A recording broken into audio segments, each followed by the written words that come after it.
The following is a presentation from the MJCast, the internet's premier podcast on all things Michael Jackson. I'm a Black American. I am proud of who I am. Together, we can make a change in the world. I want to see you! I like to take sounds and put them on the microscope. If there's a driving bass, you become the bass. Let the music write itself. I don't sing it if I don't mean it. Welcome to the MJCast, your source of news, discussion, and interviews on the King of Pop. Hello, and welcome to episode 192 of the MJCast. I'm your host, Shawn Shackelford, and we are continuing our discussion of the Michael biopic. And today we're diving into a conversation that goes far beyond music, headlines, and tabloid narratives. With the enormous success of the biopic, we are witnessing something that many people never thought they'd see again: the return of true Michaelmania on a global scale. From packed theaters and emotional audience reactions to renewed conversation across social media, television, music, and film, Michael Jackson's presence is once again dominating popular culture. The film hasn't just reignited interest in Michael's music and artistry, it's also reopened larger conversation about race, media, celebrity, legacy, and cultural memory. And in many ways, that brings us back to a powerful observation made by author James Baldwin decades ago when he wrote, "The Michael Jackson cacophony is fascinating in that it's not about Jackson at all. All that noise is about America as the dishonest custodian of Black life and wealth, the Blacks, especially males, in America, and the burning, buried American guilt." That quote still feels incredibly relevant today because Michael Jackson's story has never been just about Michael himself. It's always been about how America responds to Black genius, Black success, Black wealth, Black creativity, and Black cultural power on a global stage. Today, we want to frame this conversation through that lens, the Black cultural perspective. Michael wasn't simply a global superstar. He was a Black artist from Gary, Indiana, a child prodigy shaped by the Chitlin Circuit, Black radio, Black magazines, Black audiences, and a Black entertainment tradition that helped shape American popular culture itself. We will talk about the rise of Jackson Mania, the role of Black media, the crossover into global superstardom, the shifting media narratives throughout his life, and why this current moment feels like such a major cultural reassessment of Michael Jackson's legacy. At the same time, there's an important dynamic within the fandom itself, a kind of duality in how Michael is discussed and interpreted, often shaped by differing Black and white fan perspectives, and the ongoing tension around how his narrative is framed and who gets to define it. So joining me for this roundtable discussion are fellow MJ fans, people who have followed Michael's career and legacy for years, and thoughtful voices who will each bring their own unique perspective to this conversation. So first up, we have a returning guest, Scorpeze. Scorpeze joined us for episode 186, the Destiny Roundtable, and he is a Detroit-born, Chicago-based producer, songwriter, and musician. He's one half of the dance fusion duo Wendy Moto, and he's also one half of one of my favorite podcasts, Truth and Soul. Welcome back to the MJCast, Scorpeze. Thank you, Shawn. It is very good to be back. I'm excited for this. And we are joined by three first-time guests on the MJCast, who I'm very excited to have on the show. And so first up is Nicole Starling. Nicole is the creator of the YouTube channel, Nicole's View, where she built a platform centered around thoughtful conversations on culture, current events, and everyday life perspectives. A diehard Michael Jackson fan, Nicole has also interviewed notable guests connected to Michael's world, including Taj Jackson and Scott Ross. Though she stepped back from YouTube in recent years, she remains proud of the meaningful discussion and conversations featured on the channel. Outside of content creation, Nicole has more than 23 years of experience working with children, including 19 years as a professional nanny, a career she's deeply passionate about. She is also a rebounding fitness instructor with Bounce, leading energetic mini trampoline fitness classes that reflect her love for wellness, positivity, and connecting with people. Nicole, welcome to the MJCast. Thank you for coming on today. Hi, Shawn. Hi, everyone. Thank you so much. Great job. I've listened to you in the past, and you are a wonderful host, and I love it. Thank you for inviting me today. Thank you, Nicole. And Nicole, I actually started following you way back when, it seems like a long time ago now, but during the whole mockumentary saga, I stumbled upon Nicole's View, and I actually stumbled upon your interview with Scott Ross. And I was hooked. I was a fan, and I connected with you. And we've talked throughout the years via social media. So I'm glad to have you on. I've been looking for an opportunity to get you on the show, so I'm glad to have you here. Oh, awesome! Thank you so much for that. And also joining us is Matthew Allen. Matthew is an award-winning music journalist and television producer. He has written for publications such as Ebony, Jet, The Village Voice, The Root, OK Player, Complex, News One, Mass Appeal, Soulhead, and The Griot. Matthew has loved and followed Michael Jackson since age 3. He's written about how bad is Michael's artistic peak, Michael's connection to the 5 elements of hip hop, and how Thriller was a veiled double down of Black music influences. He's currently freelancing for publications like Amsterdam News, launched his Substack, The Moving Shrine, and is in the midst of penning his first book, which is about the history of neo soul. Matthew, thank you for joining the MJCast. How are you doing today? I'm doing well. Thank you very much for having me. I know you initially asked me to be on the Destiny one, which I was unfortunate couldn't be a part of, but I'm happy to be here. I've really enjoyed listening to this podcast over the years, so it's an honor. Thank you, Matthew. And like Nicole, I've been following you as well, and we've connected on social media. So it's an honor to have you here. Thank you for joining us. And finally, Rochelle Jones.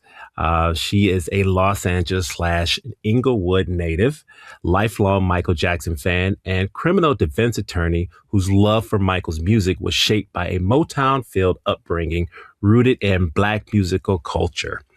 Her connection to Michael's legacy has included attending Michael's memorial service, the This Is It premiere, and even working as an extra on the new Michael biopic, blending her legal background and her passion for Michael's artistry and cultural impact. Rochelle brings a unique perspective on media narratives, celebrity, and Michael Jackson's enduring legacy. Rochelle, thank you for joining us and welcome. Hi, Shawn. Thank you so much for having me here today. I'm really excited to be here. First time on the MJCast. I've been listening to the MJCast. I think it's been pretty much since, I want to say when Leaving Neverland came out is when I first started listening to it.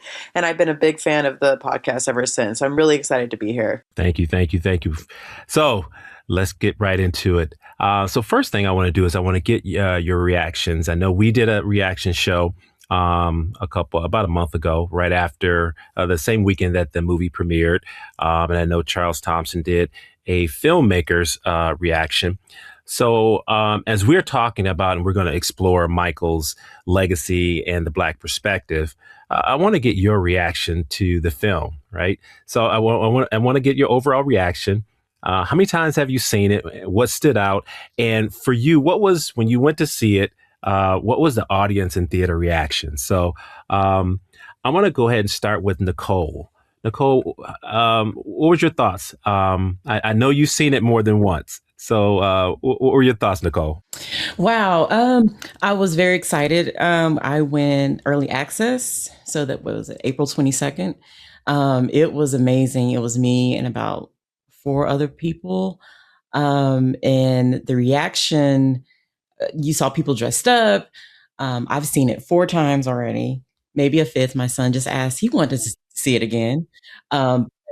The audience, it wasn't like crazy, but people were definitely excited. And towards the end of the movie, people were giving it a round of applause. It was just breathtaking. I went in open-minded, just wanting to see what it was. I didn't have any wild expectations. I just wanted to take it in and enjoy it. So for me, I've loved it so far. Nicole, what stood out to you? What stood out to me most about the movie, I would say how they portrayed Michael, the loneliness factor. We've heard it, we've seen it, we've heard him talk about it, but to see it in film, it shakes you. It's just like, oh my goodness, this is so heartbreaking just to actually see how he was, the loneliness. But I just thought the cast overall did a fantastic job.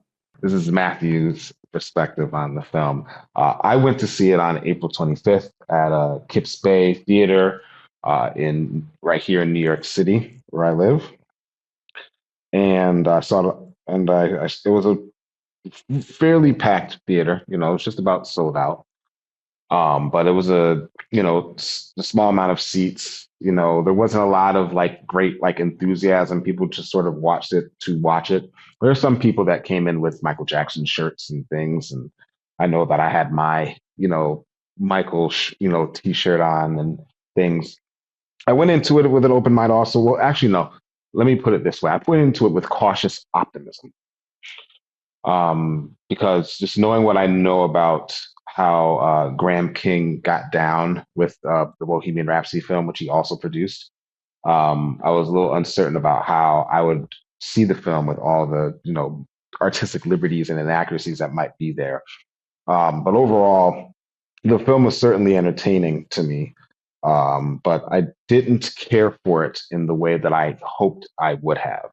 Just to piggyback on what Matthew just said, I think the first time I saw it, and I actually got to go to the LA premiere, so that was really exciting. There was a lot of excitement, energy, and hype behind, seeing the movie. There's a lot of big fans there, celebrities were there. So there was a lot of hype, a lot of energy, a lot of good positive energy overall. And I think that was one thing I was a little afraid of is like, okay, is this movie going to be worth the hype considering all the, the legal drama that has kind of been behind the movie, which I'm sure everybody now is aware of, certain things that they couldn't include in the movie. And I think that was just one thing I was a little bit nervous about going into seeing the movie. I would say overall, the first time I saw it, I enjoyed it, but I wasn't as crazy about it as I wanted it to be, I guess. I just felt like there was just a lot of things that were lacking, and I think that was one thing I was concerned about, I guess, just as like a Michael Jackson stan, right? Like you're a huge fan, you've been a lifelong fan, you're basically a Michael Jackson historian who just knows so many facts, so many details of his story, and you just want the rest of the world to know that same story because not everybody knows the depth of his story as maybe some of us crazy Michael Jackson fans know. And I think that's where I felt initially that they kind of dropped the ball on is like they had the opportunity to educate the rest of the world on more of his trauma, more of, his psychological and how he dealt with a lot of the trauma that he went through in his life from, the abuse from his father, from dealing with vitiligo, from dealing with the extensive amount of pain he was going through after the Pepsi incident. Like there's just a lot to unpack. And I felt like the first time I saw it, I just wish they dove deeper into all those things. But I would say after I saw it, first of all, I've seen it now 6 times. So just to put that out there, I've seen it multiple times at this point. I just saw it last night again with my niece, actually.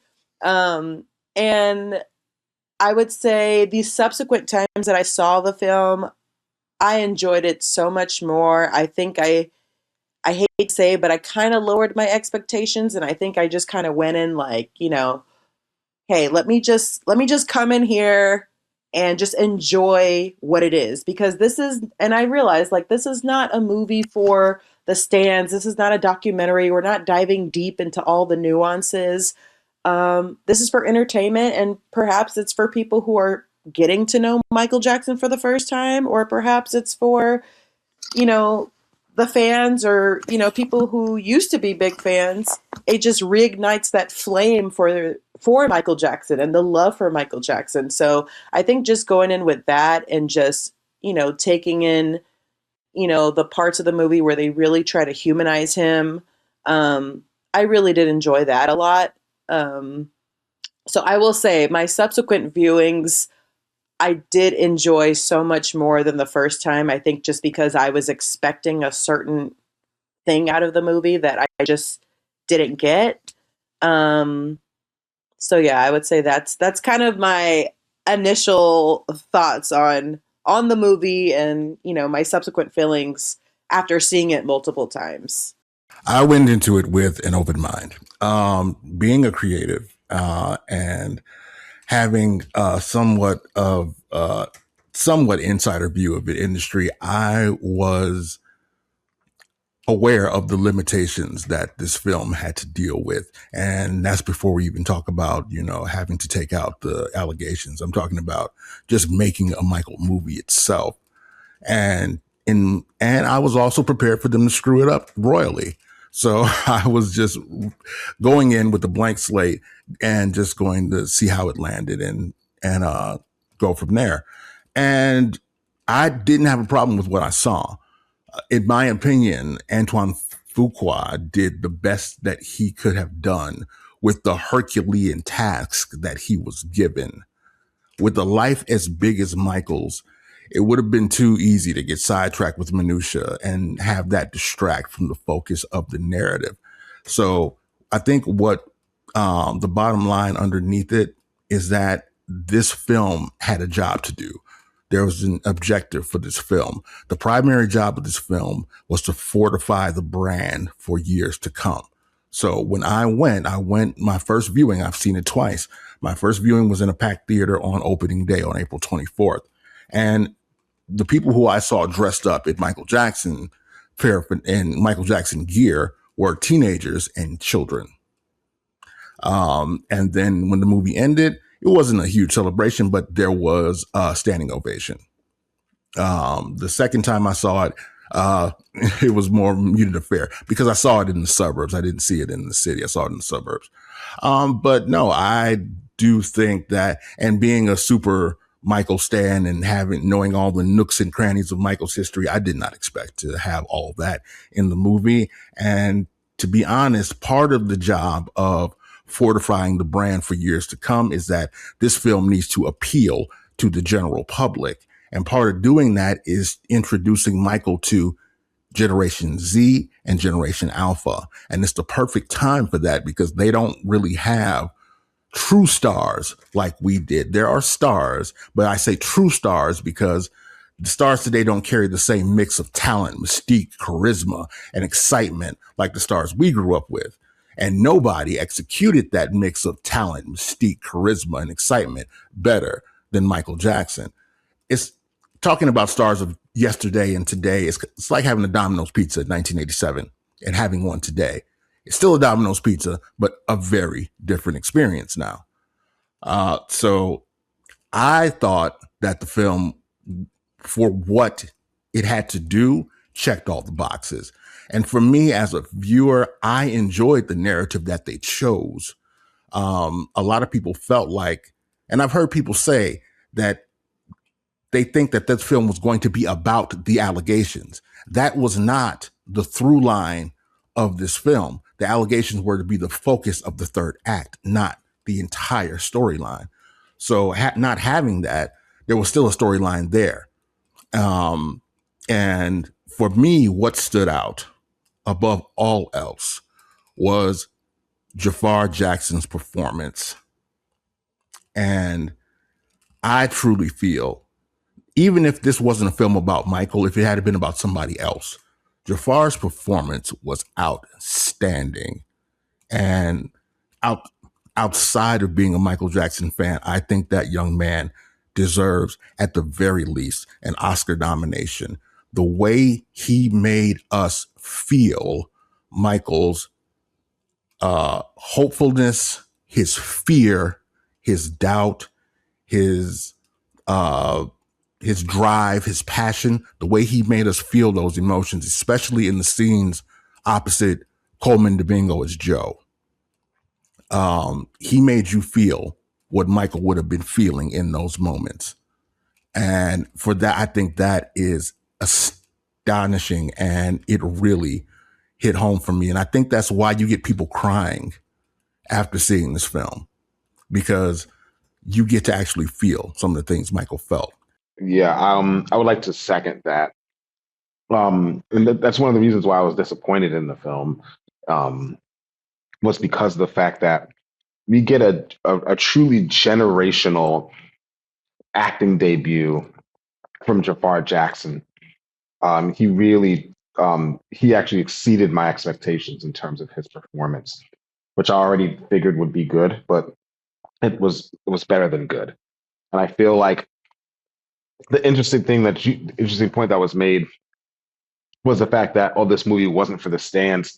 I feel like the script was written that way. I think the script was written as taking advantage of the fact that people would go into it already knowing so much Michael lore that they forgot to add a lot of context for things that were going on, particularly when it came to the performances and the recording of the music.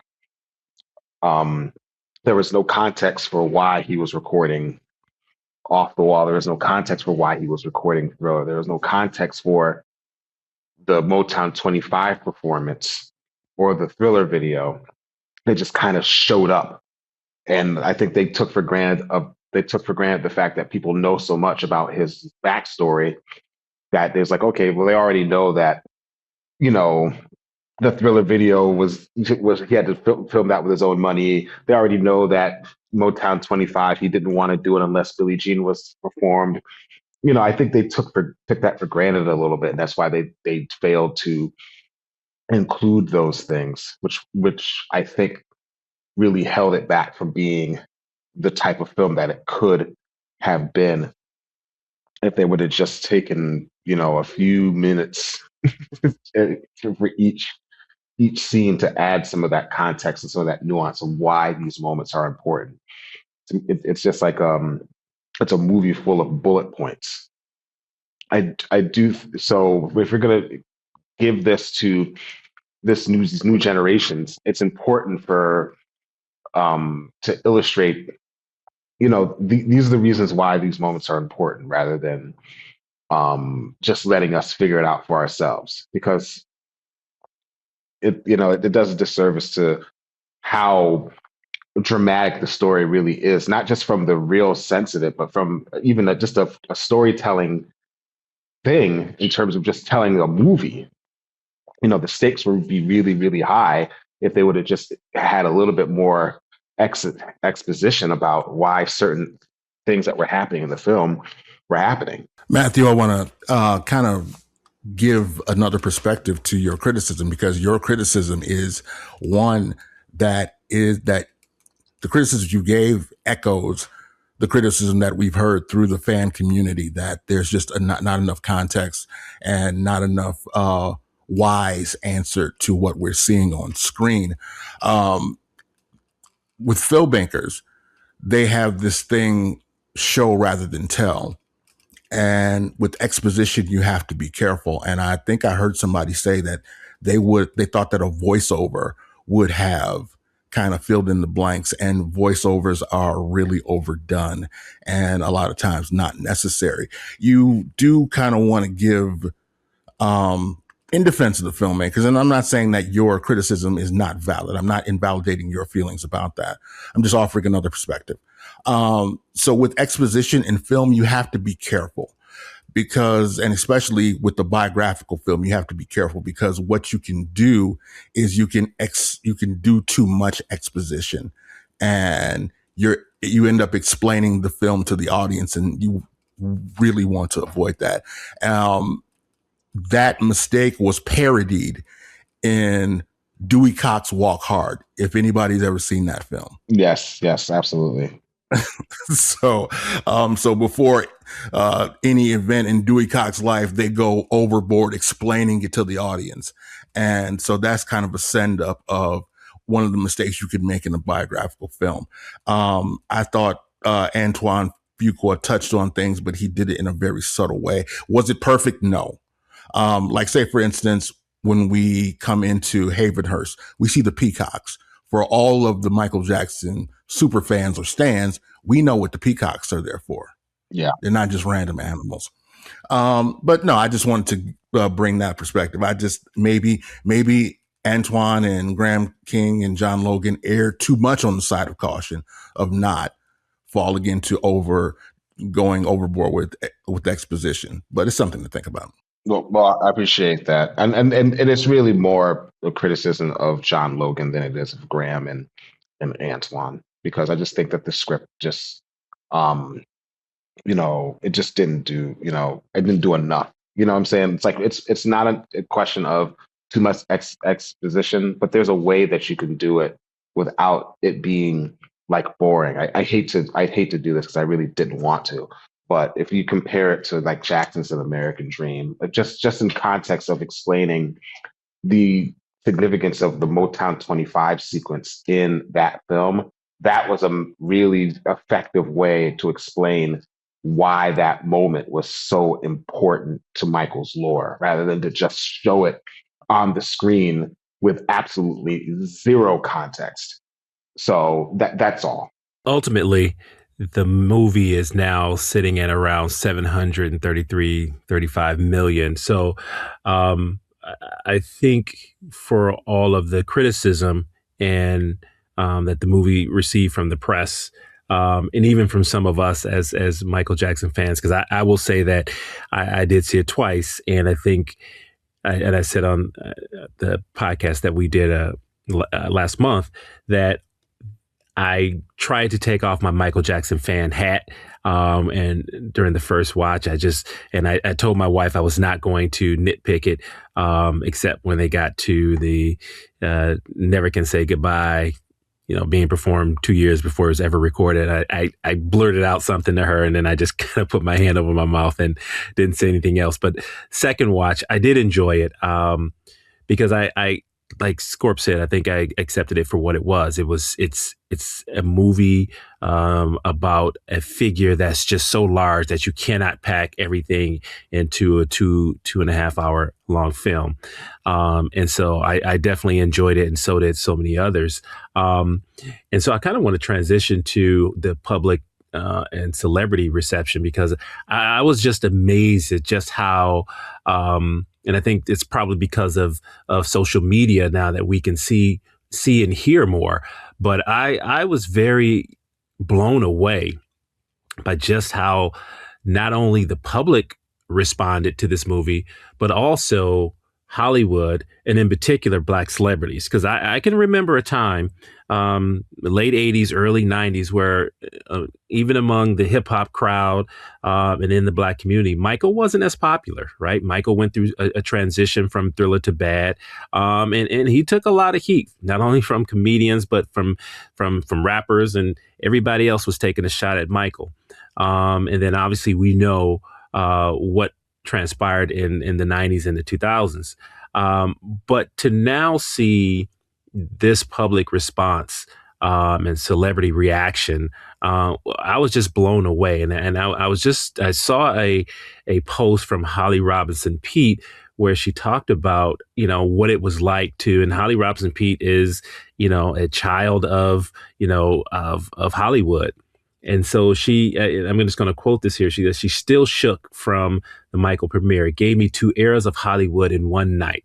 First, those grand 70s premieres I used to tag along with my mom, and Star Wars, Grease, Saturday Night Fever, Boulevard Shutdown, full spectacle, glamour, event, energy. Then that 90s Black Hollywood magic, Boomerang, Coming to America style culture, 90s icons everywhere, old friends, family reunion vibes.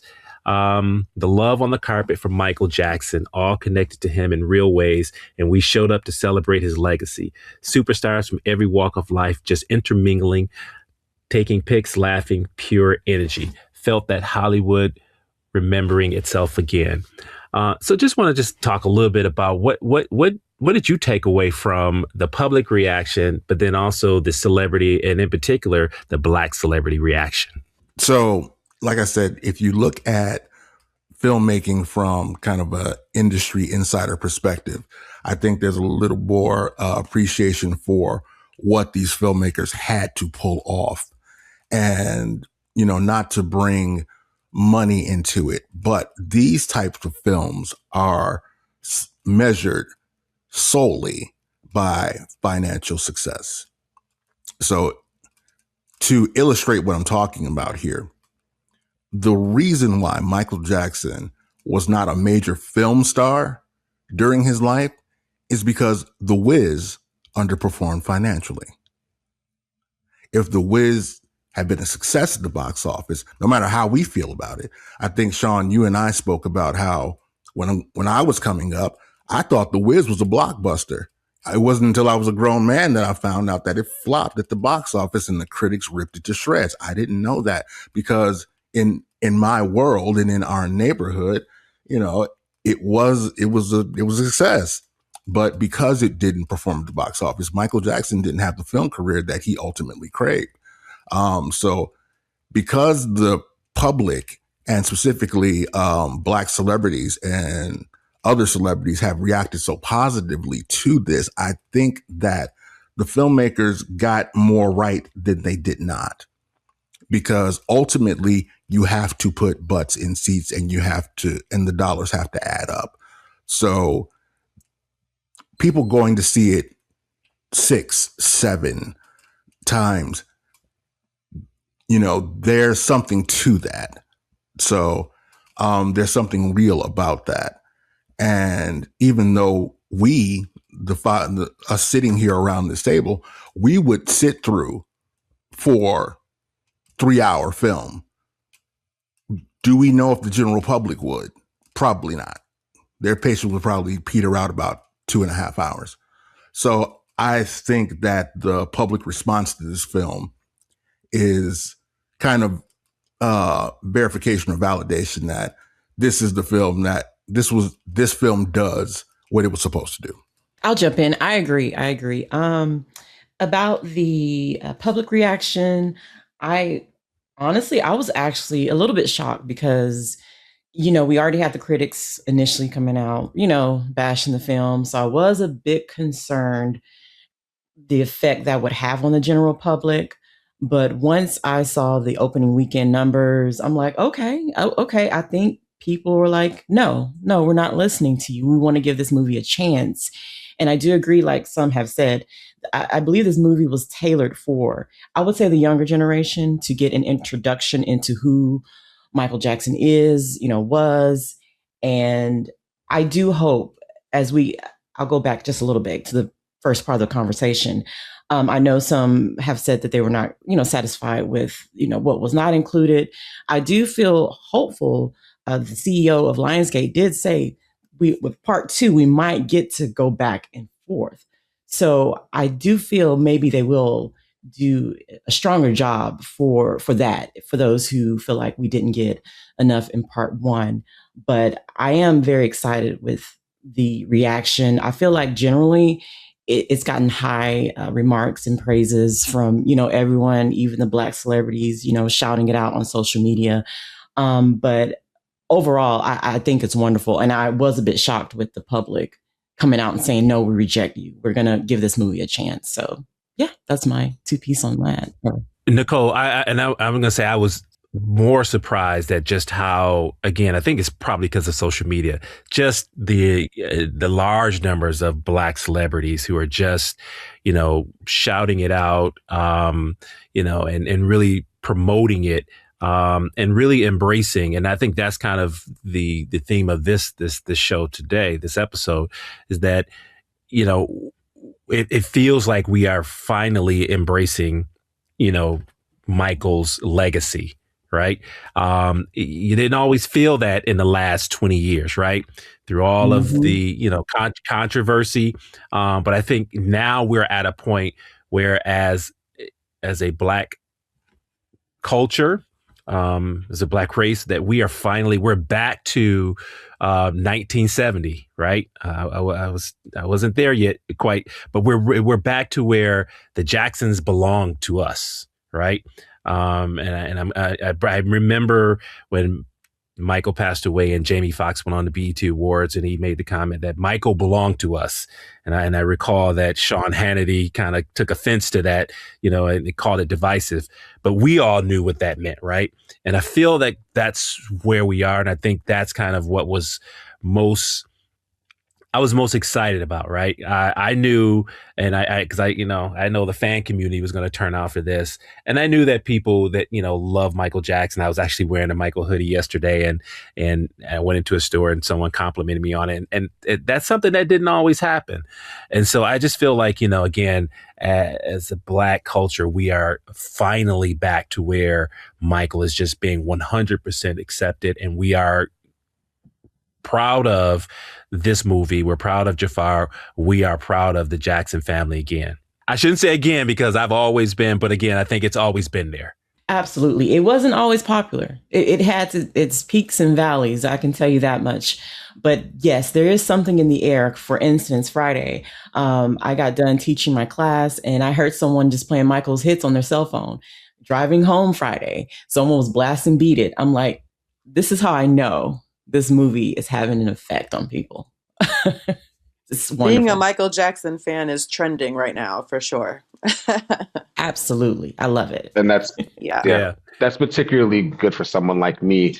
I grew up, my formative years are in the late 80s, early 90s, when it was not it was not a good thing to be a Michael Jackson fan at that time. And I took a lot of heat from classmates and bullies and things of that nature. So to see Michael be embraced like this now is sort of vindicating. I'm a Star Wars fan, so I often call Michael Jackson the Black Obi-Wan Kenobi, because in the first Star Wars film, he told Darth Vader, if you strike me down, I'll become more powerful.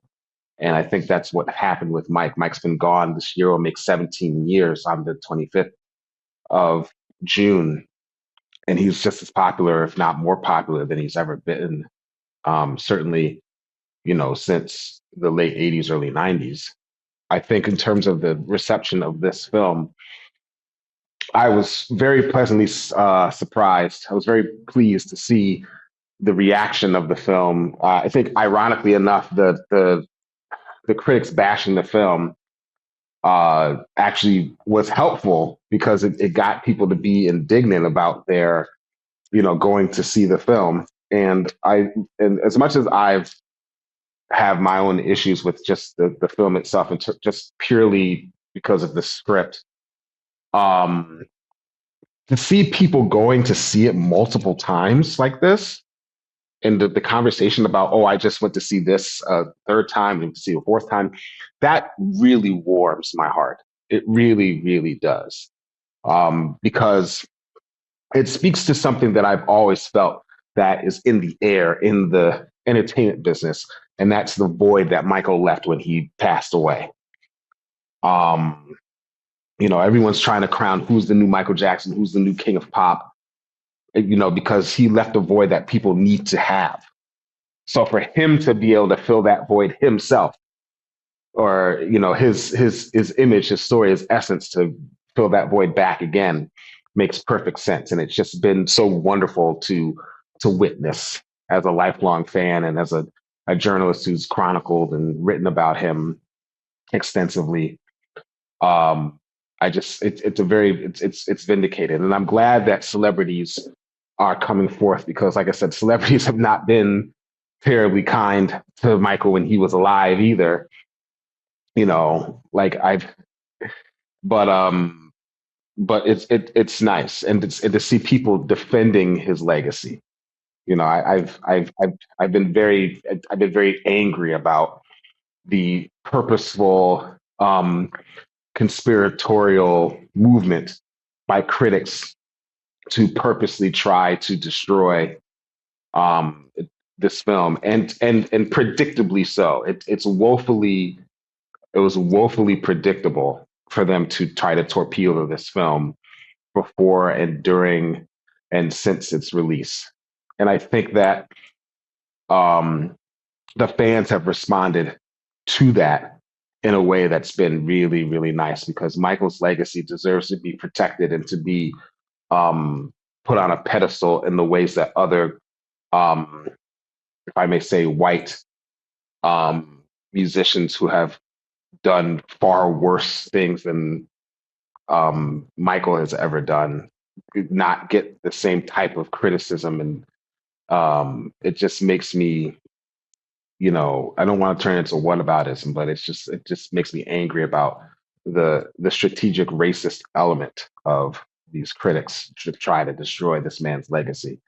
It warms my heart to see people protect it, thanks to this movie. Just to kind of piggyback off of what Matthew was saying, like, it is definitely, I mean, as you all know, it's a roller coaster being a big Michael Jackson fan. So to be in this era right now it is very warming, and it's really nice to see the amount of support that he's getting from not only, celebrities and, especially Black celebrities, but people who may have not even known that much about Michael Jackson, the younger generation.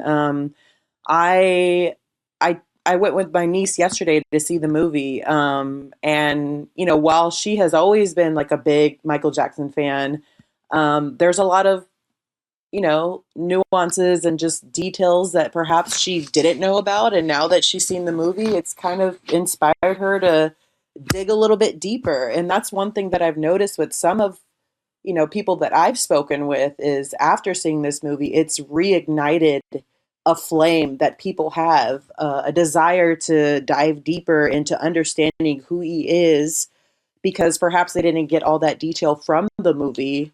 But people, they're having a craving. They're having a craving for Michael Jackson right now. So it's honestly, it's really, really nice to see. And one thing I wanted to mention was in terms of, Black celebrities who have, given this movie praise. I remember seeing a post from Usher actually on Instagram where he kind of shouts out the Michael movie. And I actually remember seeing Usher. He was at the LA premiere. And there was a lot of celebrity support there. So it was nice to see, people coming out to support Michael, the movie. It really felt like they were just trying to be there to support him, support his legacy. But I actually pulled it up really quick. Usher's post on Michael, where he shouts out Antoine Fuqua and says that he was truly moved by the movie. And Antoine's direction and Graham King's vision as producer brought so much care, depth, and respect to his story. You can feel it in the music, the performances, and in the spirit of who Michael was.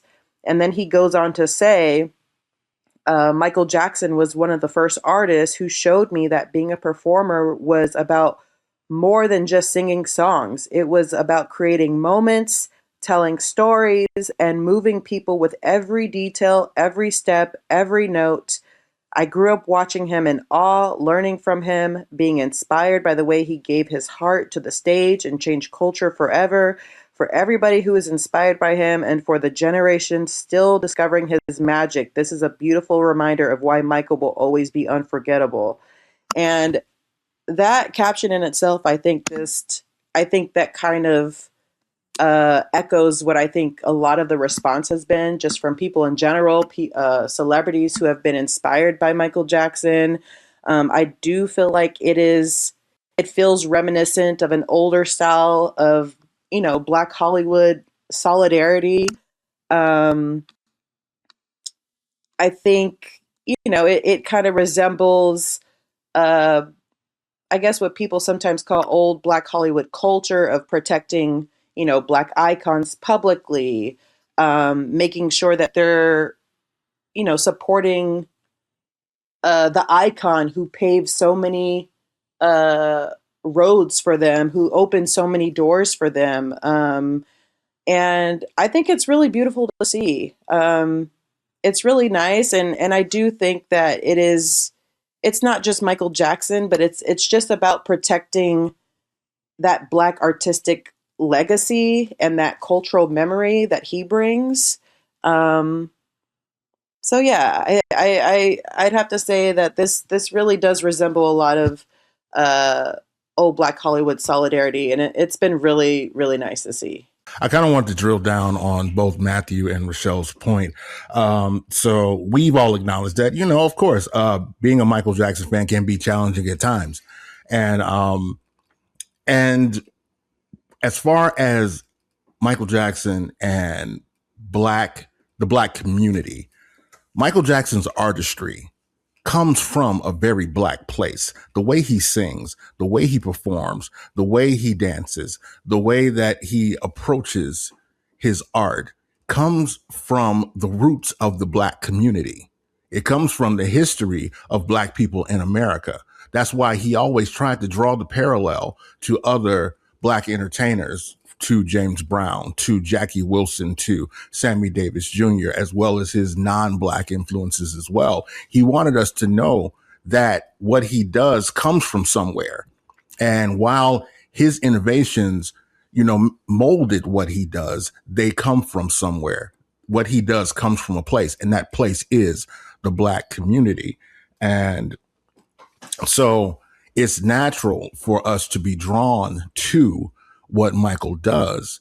And, but at the same time, those times where Michael Jackson wasn't as popular in the Black community as he had been at times in the past had to do with sometimes factors that had nothing to do with Michael. I mean, so if you're talking about the late 80s, early 90s, like Matthew was referring to, that was a time where, the androgyny wasn't as popular anymore. And we started to go less towards a Hollywood aesthetic and more towards a street aesthetic. So when we get Teddy Riley bringing in New Jack Swing and for hip hop to start really busting through to the mainstream in the late 80s. So it became more about not being this, even non-Black entertainers kind of toned down on the glamour and glitz. So that's why we get the rise of grunge in the early 90s rather than the hair metal that we had in the 80s. So in the Black community, we were more about representing what was happening in everyday life rather than the escapist fantasy thing that an artist like Michael Jackson or Prince might represent. So it's those sociological factors that may have had an impact on how younger generations perceived Michael Jackson in those times. I want to go back just a little bit to just kind of talk about, and again, it's been brought up a couple of times in terms of the protection that we have right now for Michael and the Jacksons' legacy. But I want to ask the question though: why are the Jacksons so beloved, right? And especially among Black people, why are they beloved? Like, what does that mean, and what does that represent? I can say for me, just growing up and seeing five brothers on stage, right? In unison, in harmony, and then also the way that publications like Jet and Ebony, Johnson Publishing Company, Right On, all of those entities, played a part in how the Jackson Five and the Jackson family was portrayed. And so I can speak for me and say that that's why they're so beloved for me. But I wonder if that's the same for everybody else. So I kind of want to hear your thoughts on why do we think the Jacksons are so beloved, and we're at a point now where we want to protect their legacy. I've thought about this a lot over the years, and particularly just over the past month. The Jacksons / Jackson Five. They're one of the very first groups to be unapologetically Black in a non-threatening, non-militant way in the late 60s, early 70s. If you think about how America was, when you have things like Say It Loud, I'm Black and I'm Proud from James Brown, that's still coming from a fairly indignant, righteous indignation sort of statement with a guy that, is like being very, pro-black and all that other stuff, that still might put off some white listeners, white viewers. You have the Supremes and the Temptations and Marvin Gaye, who are still wearing, tuxedos with ruffles and wearing wigs with straightened hair, still playing at the Copacabana to try to bring this sound of young America to the masses, even though it's still inherently Black music. But just the presentation of them in terms of how they presented themselves was still either very, very white or the opposite end, very, very militant. What the Jacksons and Jackson 5 did was come forward in a way that they embraced their Blackness without shoving it in people's faces, without doing it in a compromising way. And not only that, but when as the Jackson 5 period, but not only that, as they got further along, when they get to the Triumph album and you see videos like Can You Feel It? You see that the Jacksons, who at that time were one of the biggest groups in the world, they took the responsibility to understand the enormity of their platform and use it for good. Whether it's the Can You Feel It video, whether it's the branding of the Peacock in the Peacock Productions from Destiny and Triumph, in terms of just framing how it talks about the unity of people of all colors, particularly when you use love as the way to bring people together. I think that's one of the reasons why people love the Jacksons so much. I mean, outside of their enormous talent and the amazing songs that they did, but in terms of just them being front facing with embracing their Blackness and being Black without flaunting it necessarily, just having joy about being Black. And then taking that same joy and trying to spread it to people of all different colors and backgrounds and ages. I think that ultimately is one of the reasons why people love the Jacksons so much, on top of their amazing songs. Michael Jackson's amazing charisma and voice, the unprecedented vocal harmonies that they had, their incredible stage presence and tour, but I think those are the things that make it why people want to love the Jacksons so much. And they did it in a very classy way. I think that the reason why the Black community has so embraced the Jackson family is because they represent the best of us. They're not only talented, but they're beautiful. They're family. It's not just the 5 boys on stage, but it's the mother, the father, the younger siblings, the older siblings. They represent that, that idealized Black nuclear family, that not only are we, talented, but we could be the best of the best. Not just the best of Black people, but we could be the best of the best overall, because those first 4 singles went to #1, an unprecedented feat in music at the time.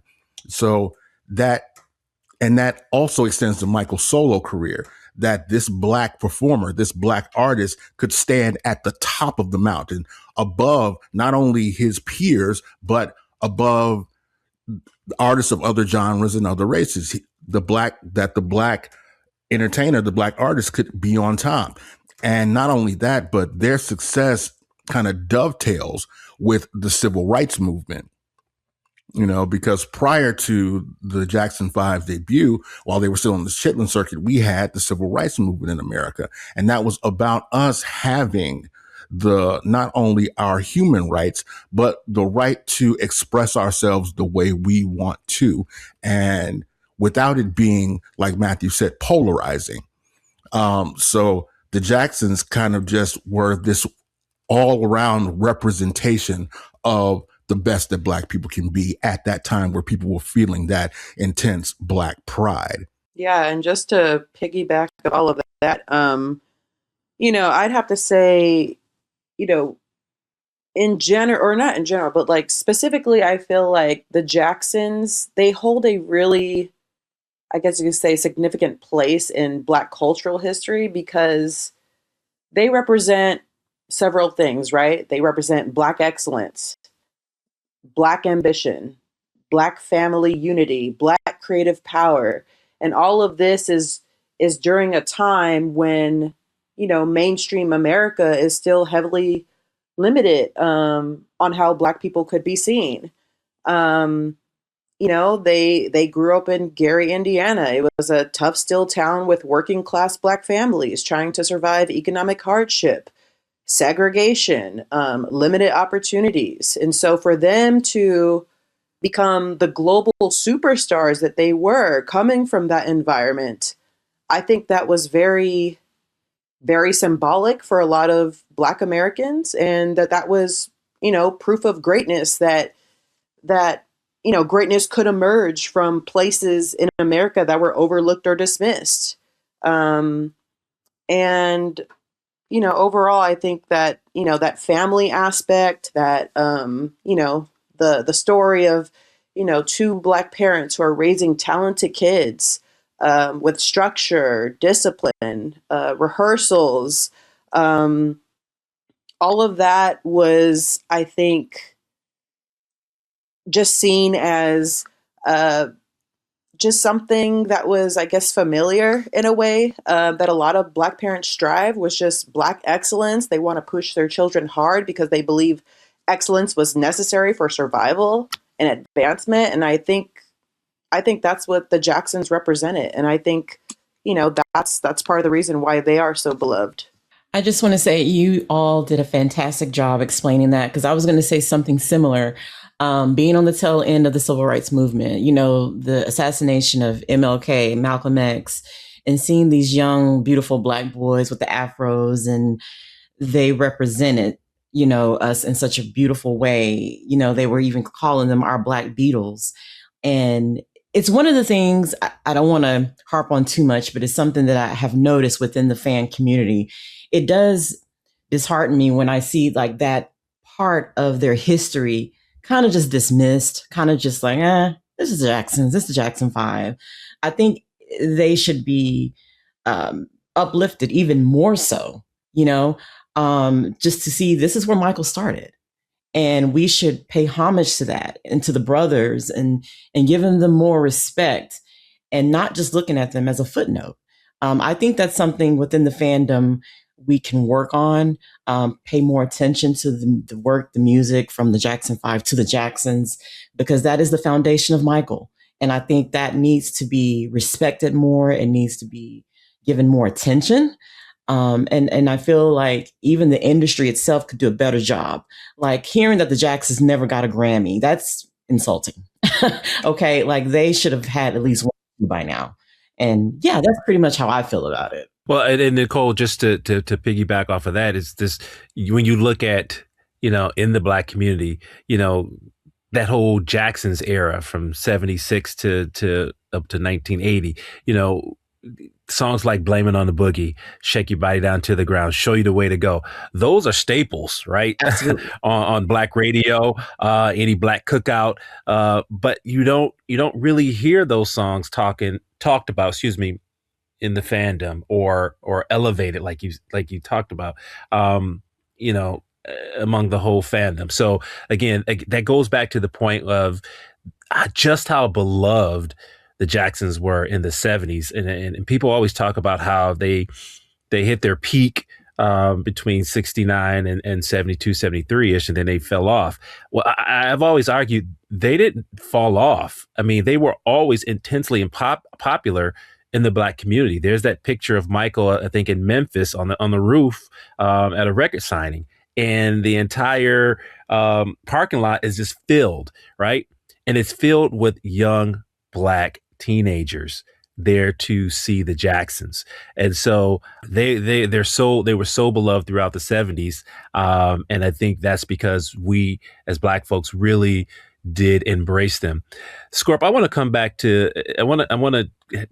back to something you mentioned. You talked about the Chitlin Circuit, and we're talking about why the Jacksons were so beloved just in terms of the Black community, but they were also beloved among other entertainers. And I think that's because, and I think about that infamous James Brown concert where he brings Michael on the stage. But before that, people don't see James or hear James's introduction of Michael. If you go back and watch James's introduction of Michael, he kind of goes on and talks about how he's a great young man, a great performer, comes from a great family, and in James Brown fashion, he says, he's a great people. And he said he's too big to be a person. He's a people. And so he really kind of lavishes this praise on Michael, which is something that you saw in the 60s and 70s, where you have, like, now you got to the 80s, you got to this they were pitting Michael and Prince and pitting all these people together, artists against each other. You didn't necessarily see that so much in the 60s and 70s, and James kind of illustrated that. And I think that's because the Jacksons kind of earned, their keep, so to speak. So you brought up the Chitlin Circuit. I want you to talk a little bit about what's the Chitlin Circuit for those who are listening may not understand or know what the Chitlin Circuit was. Basically, the Chitlin Circuit was basically the venues and the networks where the Black community would enjoy Black entertainment. And a lot of times these venues and sources were not patronized by other segments or other demographics or other types of people. So Black entertainers would have their best shows in smaller clubs, in smaller neighborhood clubs, or during talent shows or battles of the bands or things like that. And our records would be not on major labels, but would be on independent labels and things of that nature. Our shows would be promoted by Black promoters or Black theater or club owners. So it was that network of Black entertainment that kind of existed underneath the mainstream surface, underneath Hollywood and those things. So that's the Chitlin Circuit. And what a lot of people don't realize, when you were talking about, Nicole was talking about, and you were talking about the minimization and kind of erasure of the Jackson 5 Jackson era, is that even before they signed to Motown, those boys were traveling around doing shows, doing Battle of the Bands, doing those Apollo shows where there were 5 shows per day, things like that. So Michael and his brothers paid their dues, and they paid their dues alongside of the Black entertainers of the era, alongside the James Browns, alongside the Gladys Knights, who took notice of them and, tipped Motown off to them, and the Etta James. So Etta James tells a story about doing a show with the Jackson 5 on the bill, and Michael comes to her dressing room and asks her for tips, on performance tips. And Etta made a mental note to herself. She said, one day that boy is going to be the best, because he wants to learn from the best. And Michael always said, study the greats and become greater. So he was there on the side of the stage watching James Brown and Jackie Wilson and those performers. And they saw that. They took notice of that. So when they saw Michael skyrocket into a success that's a rarefied air for Black entertainers and Black artists, a level that we usually don't reach, because there's this glass ceiling when it comes to Black art, even today, it made them proud.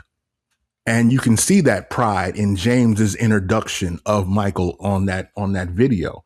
And if you go around talking to veteran entertainers, when they're talking about the younger generation, they may pay a pat compliment, or they may Aretha you. They may say, nice gowns, but if you ask the entertainers like James Brown or the Fred Astaire's and the Gene Kellys and those type of guys, they all agreed, Michael is the guy.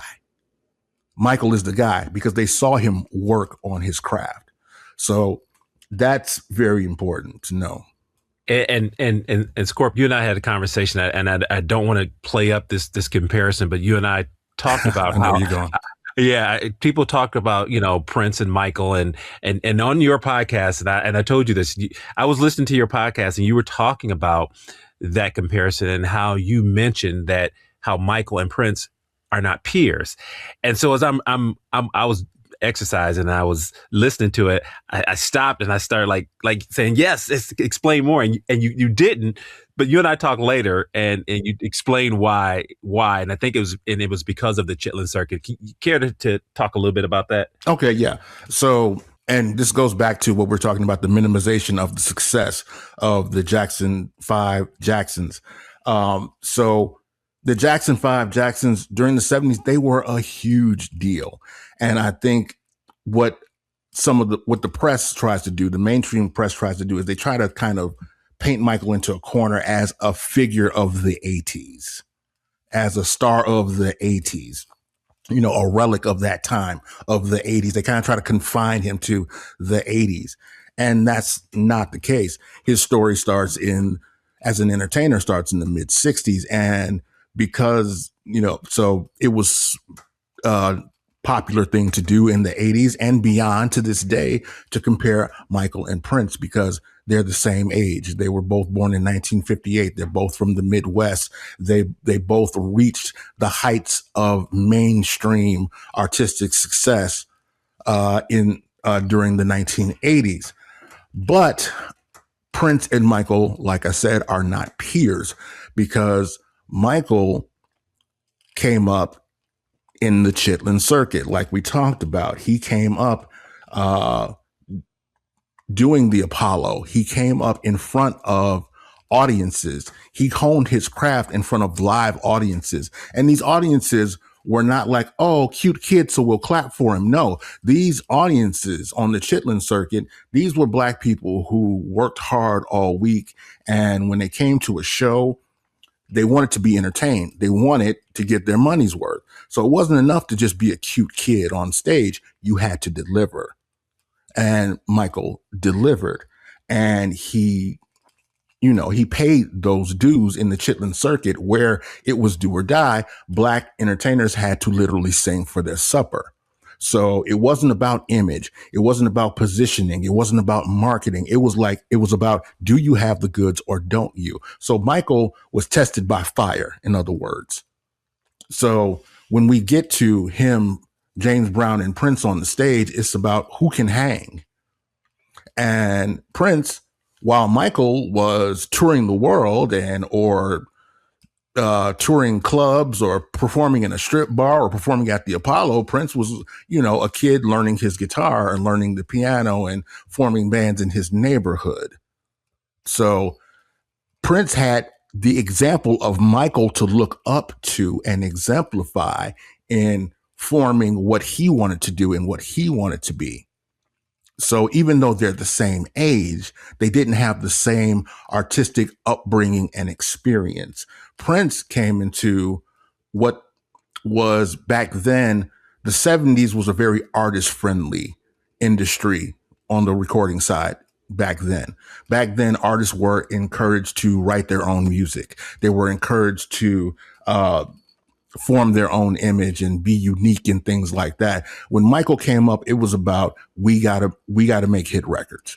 We gotta give the people what they want. We gotta make the audience cheer. So Prince and Michael's formative experiences were not the same at all. So even though they're the same age, they're not peers. Yeah. I just real quick, I had a conversation with my homegirl, Daisha Rose, who's another great Michael Jackson and musical historian, where she had mentioned like the difference in their education. Like basically, Michael is like the guy that, got straight A's in school, and he went on to go to a prestigious Ivy League school and then a master's and PhD. Like being in Motown is like going to the prestigious Ivy League school. Then he went to Gamble and Huff, and that was like getting his master's. Then he went to, got his PhD with Quincy, in that kind of thing. You know what I'm saying? With Prince is like Matt Damon's character from Good Will Hunting. He's kind of like that super talented, like otherworldly, like genius that's amongst like the working class people and sticks out amongst the working class people, but is able to take what he has in that surrounding and put it to him to make him unique from other people who have the same intellectual acumen as he does. And so that's why I always felt like those are the big differences between the two of them. And you made an excellent point. You know, by the time Prince's debut comes out For You in 1978, Michael's like 12, 13, 14 albums into the game. He and his brothers have toured the world maybe 4 or 5 times over at least. So, you know, like he's had a high and a low and then a comeback, which was coming with Destiny before Prince even was able to have his first album come out. So I think you make a very good point in them not being peers, at least in that sense. One thing I wanted to draw attention to, one of the scenes in the movie that people seem to enjoy that was pulled from real life is that when Michael says, listen up, you know, this is our last and final tour. I think it's our farewell tour. It's been a long 20 years. And Michael was still in his 20s when he said that. There's a gravity to that. Wow. You know what I mean? So the fact that I have been a professional entertainer for 20 years and I'm still in my 20s and I've done enough that I can close this chapter speaks to a lot, I think. So it's interesting that, you know, how the media, you know, loved Michael Jackson and then turned on him the moment he reached that Thriller success. But again, back in the 70s, we kind of mentioned this, that Johnson Publishing Company, Right On Magazine, those were all publications that they kind of, it was almost like they knew that they understood the role, right? Our role is to promote this family and to make sure that any type of negative press does not necessarily get out there. However, there was a time where, you know, the media started to turn on Michael and the Jackson family. And I want to talk a little bit about that because I think there is, I'm just going to say flat out, there was definitely a race factor with respect to that. And, you know, the rumors around Michael started in the late 70s. I know that there was a rumor about him having a sex change. And I remember Jet Magazine even printing that. And Michael actually responded to that. There's a rumor about a sex change and him wanting to marry Clifton Davis. And Michael responded to that.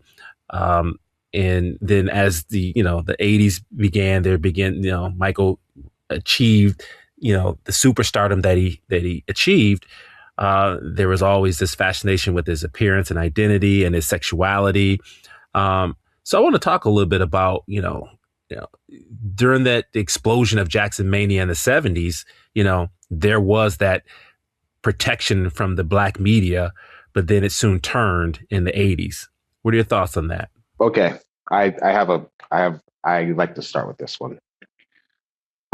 I think that as a person that's part of the media, a journalist for 17 years, it's like I said, it's the predictability of building something up high, and then when it's as high as you can go with positivity, you have to knock it down because you can only print so many positive stories before people stop tuning out, and you have to print what back then newspapers. So it's a bigger story to print something bad about people. But again, the fact that Michael Jackson became the biggest musical entity in the world as a black man doing music in an uncompromised way was one thing.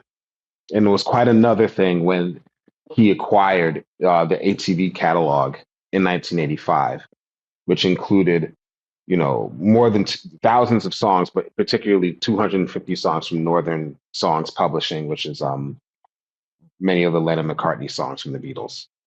I think that once people realized, oh, wait a minute, it's the white people that are supposed to be the ones that own all the publishing of the black artists and exploit them for profit. But once the tables became turned, oh, now we have to take this guy down a peg because who said that he could be the biggest star in the world and have the business acumen to get the type of power that we have. And then, I don't think it's an accident that things started to change, not just for, and that's just on the white side of the media, or should I just say the media, because most of the media is controlled by white publishers, white editors, et cetera, et cetera. I just think that they were threatened by the power that he was starting to amass that went beyond just singing, being a song and dance man. And in terms of, even in terms of the Black community, when he had his skin started to change, without any explanation of why his skin was getting lighter, I think that as Black people, we got hurt by that, especially because there was no explanation for it. Greg Tate, the late great Greg Tate, who became a great mentor to me and acquaintance who helped me a lot. When I was a kid, he wrote a very scathing, disgustingly negative article about Michael in the Village Voice called "He's White. What's the problem with Michael Jackson?" And wrote terrible things about him, wrote terrible things about the Bad album, but it came from a place of hurt, because Greg went on to write the most beautiful and poignant eulogy of Michael in the Village Voice after he passed away. And I think that that's another reason why people turned on him, because when his skin started to get lighter because of his disease, without any explanation of why, people began to think, oh, well, he's definitely trying to be white, especially after he's got a nose job too. And then they start to internalize that. And then all of a sudden they start saying, oh, well, his music is starting to get more, they call him the king of pop, it's being taken in by a lot of white audiences and more. So yeah, maybe he's diluting his music, which when you go back and listen to it, it couldn't be any more further from the truth. Bad and Dangerous album have heavy James Brown influences on them, which is, you can't get more Black than that. And then just in terms of incorporating rock music on Beat It and Dirty Diana or State of Shock, that's just a reappropriation of music that started out as being Black. But because of the way that the media is skewed and the way that we've been brainwashed to think, okay, rock and roll, that's white music. Pop is white music. Country is white music. Even though all that was innovated by Black artists.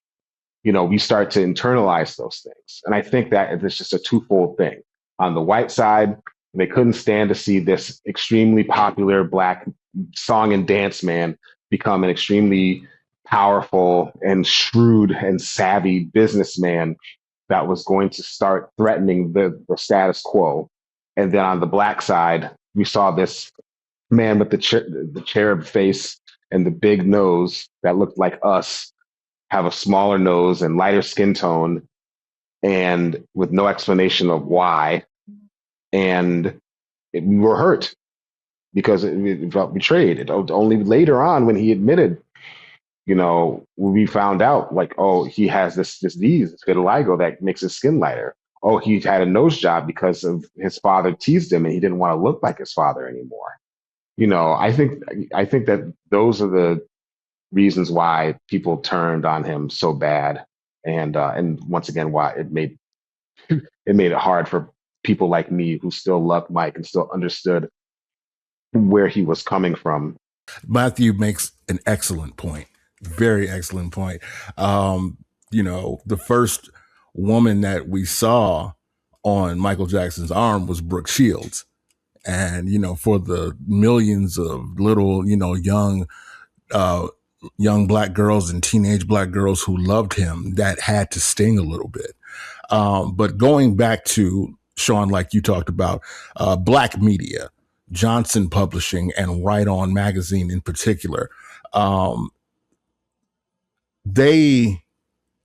Michael, the Jacksons, and these media companies served each other very, very much through the 70s. So the Jackson 5 and the Jacksons, they sold magazines. Those magazines would sell. So that increased the fortunes for these Black publishing companies. A little known fact, Right On Magazine was created to capitalize on the success of the Jackson Five. Right On Magazine was created for the Jackson Five. And Right On Magazine, because of that, Right On Magazine became a heavy influence in the Black community. If you wanted to know about young Black pop stars, you're not going to get it from Tiger Beat. You're not going to get it from Cream. You're not going to get it from Rolling Stone. If you want to know what your favorite Black artists are doing, you're going to grab Ebony, you're going to grab Jet, and you're especially going to grab Right On Magazine. It was to the fact that, bringing up Prince again, when Prince was had his first albums out, he used to call Cynthia Horner, the publisher of Right On a regular basis, because he wanted to be in Right On Magazine. That was important to him. That reflects how much weight these Black publications held in the Black community.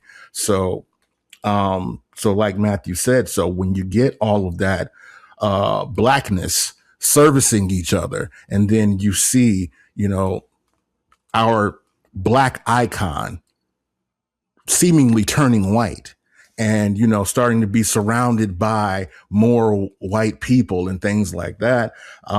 It brings questions to your mind. And like Matthew said, a lot of these changes were unexplained. So as Michael Jackson's station in life changed in the 80s, and his appearance changed in the 80s, we were left to just kind of to our own devices as far as what was going on with him. So that definitely plays a role in the public perception within the Black community and outside of it. I just want to say that I agree with y'all. I think a lot of it started right on the tail end of the Thriller era, even though we've seen some of the attacks come even, earlier, like with his sexuality and whatnot, and the voice, and all that. But I definitely feel it started around late Thriller era. I think there was this burnout, so to speak. The media, I think, was getting sick of him. And I believe this is also when Prince was coming up with Purple Rain. The media also found that wedge to say, hey, look at this. Here's Prince. Let's, and that's not to say not to give Prince his respect and props and what he did with Purple Rain and all that. But they saw an in way to get in there and do the whole verses thing. And then, the Beatles catalog, purchasing that. And then, of course, as we get into 86, 87 and Michael and the vitiligo and not being, told to the public what it was. And then that was the point. I think Black media was like, how can we defend this? And you saw the switch up happen. I've even seen old clips when the Bad era or the Bad album was coming out. I saw this one old clip. It was a little Black girl. I'll never forget it. I guess they were talking about the Bad album and Michael's appearance. And she's like, ew, why does he look white? And I'm like, this is when it started. This is when the attacks started. And it was just unfortunate. I do wish Michael had, I guess, the proper team around him. And granted, he didn't have to let the public know health-wise what was going on. But I always felt like if he, at that time, was able to squash it, and let people know, hey, I have this skin disorder. I cannot help it. I think it would have probably been a lot better for him. That's not to still say, to this day, people still don't believe it. We have a whole autopsy and, proving that he had this, disease, this autoimmune disease. And to this day, people still don't believe it. But I think it would have probably nipped it in the bud and it wouldn't have been as severe. But I will definitely say that's when it definitely turned within the Black community. And like Matthew and Scorpion has said, it just multiplied. It got worse and worse for Michael. And it's unfortunate, but I'm glad that this movie and other things are correcting the record, right? But I just hate it for him. But that's my 2 cents on that. I was just going to say that, just like us on the topic of, media and the media turning on Michael, I think when we talk about that, I think it's important to understand that, this didn't just happen overnight. There was a noticeable shift beginning in the late 1970s and moving heavily into the 1980s, where Michael, he stopped being viewed simply as a beloved child prodigy and superstar entertainer. And he started becoming, I guess you could say, a spectacle. The the tabloids became obsessed with him, and not just his music, but just him as a person, his appearance, his voice, his mannerisms, his identity, his body. And as Michael's fame grew, I think the media's fascination also grew with it. And by the Thriller era, Michael wasn't just being covered as an entertainer anymore. I think he was being analyzed almost like a social phenomenon. People became fixated on everything, every physical change, his skin, his hair, his face, his clothing, everything. And, instead of treating his humanity with care, I think much of the media just turned it into entertainment. And then, of course, you have the whole ATV catalog purchase. And because in 1985, Michael Jackson, a Black artist from Gary, Indiana, purchased ATV Music Publishing, which included the Beatles catalog and thousands of other valuable songs, that was a massive moment financially and culturally. That was unprecedented. Michael was no longer just a performer making money for corporations. He became an owner. He became powerful. And that was in a way that very few artists, especially Black artists, had ever been before. Nobody had really accomplished what he had accomplished. And a lot of people believe that, once Michael gained that level of financial independence and ownership, the tone around him, I think, shifted even more aggressively. So I do think, it started much earlier than that. But once that happened, I think everything, I guess, in a sense, intensified. So, I do think that there is a larger conversation about how America often celebrates Black entertainers while they entertain, but becomes uncomfortable when they gain too much power, too much wealth, or too much control.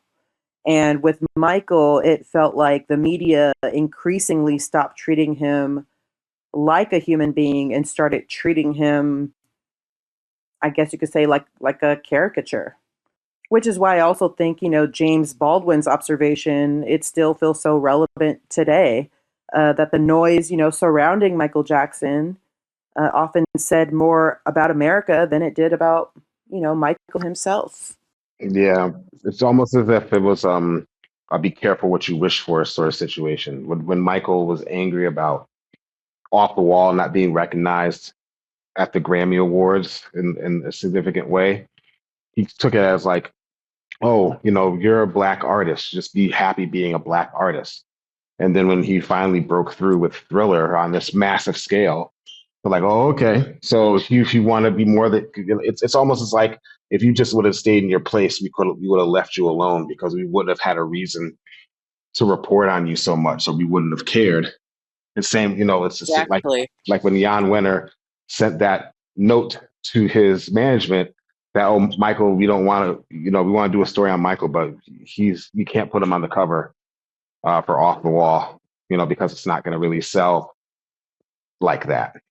And then afterwards, then he does get on the cover of Rolling Stone in 1983. And then every other time he's been on the cover, they're saying less than honorable things about him.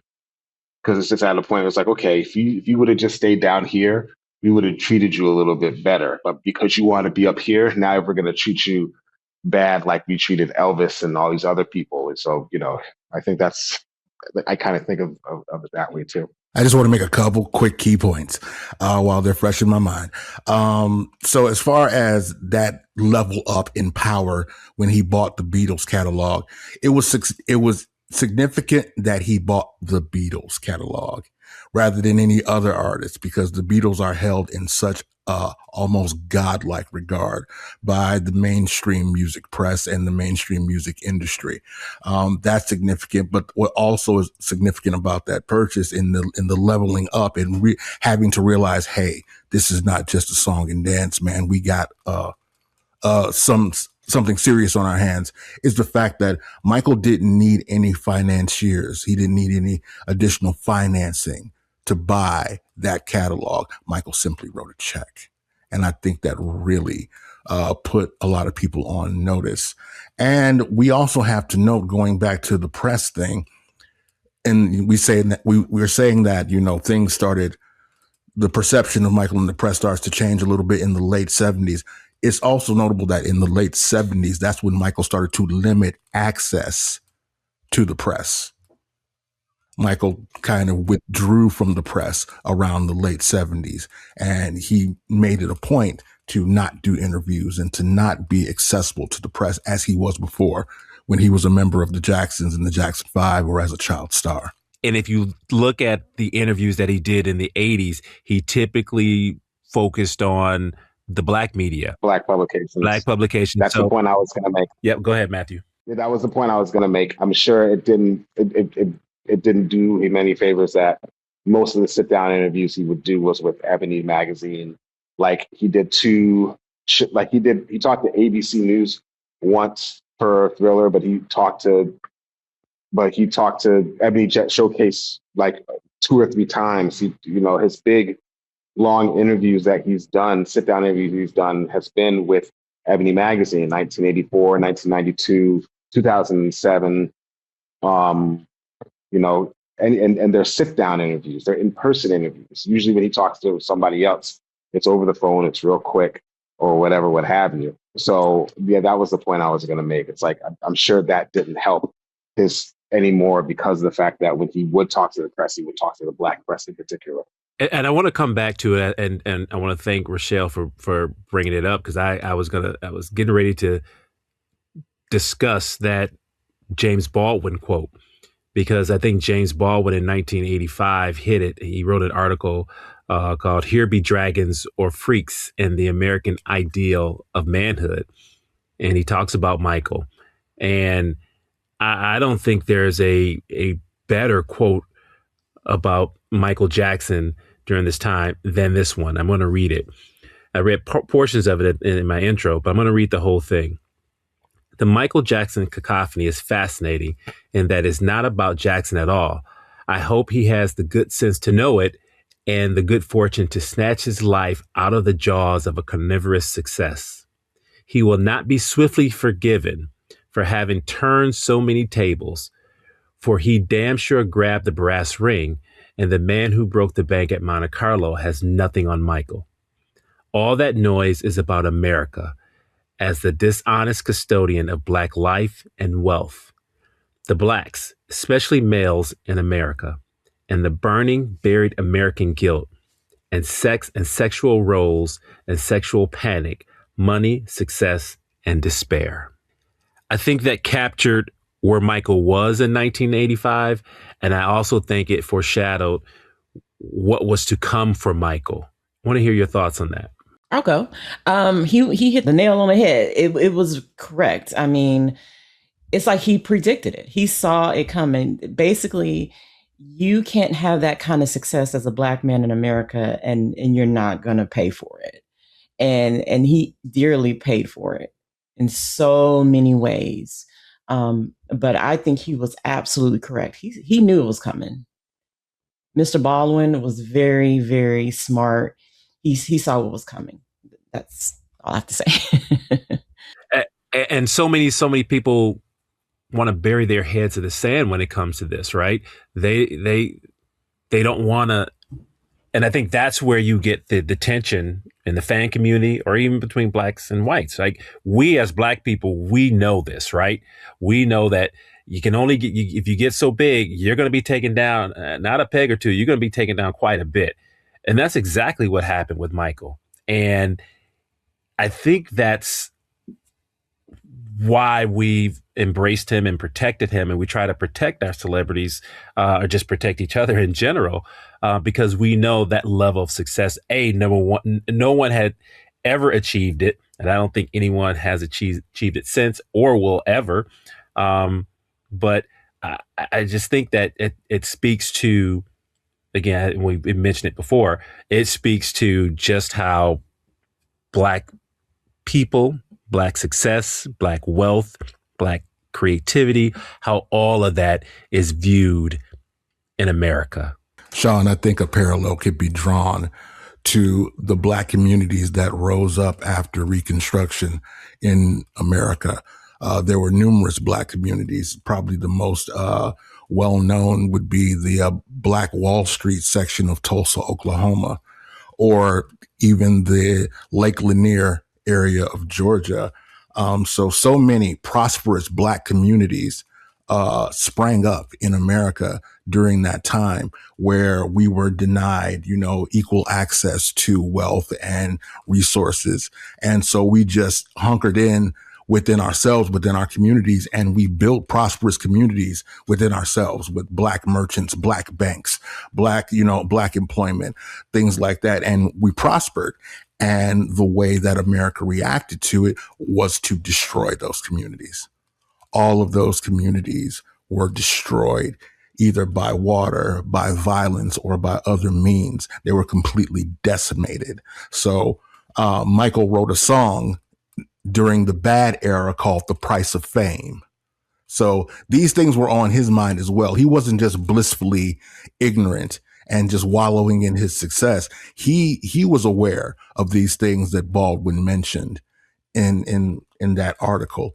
So, and it's unavoidable that if you reach a certain point, and I think it's going for everybody, not just Black people, once you reach a certain point of ubiquity, people get resentful of success. People are like, who the hell is he that he gets to so on and such forth? And the barbs come. And with Michael, what's unique about it is that even after he's left this earthly plane, it continues with force.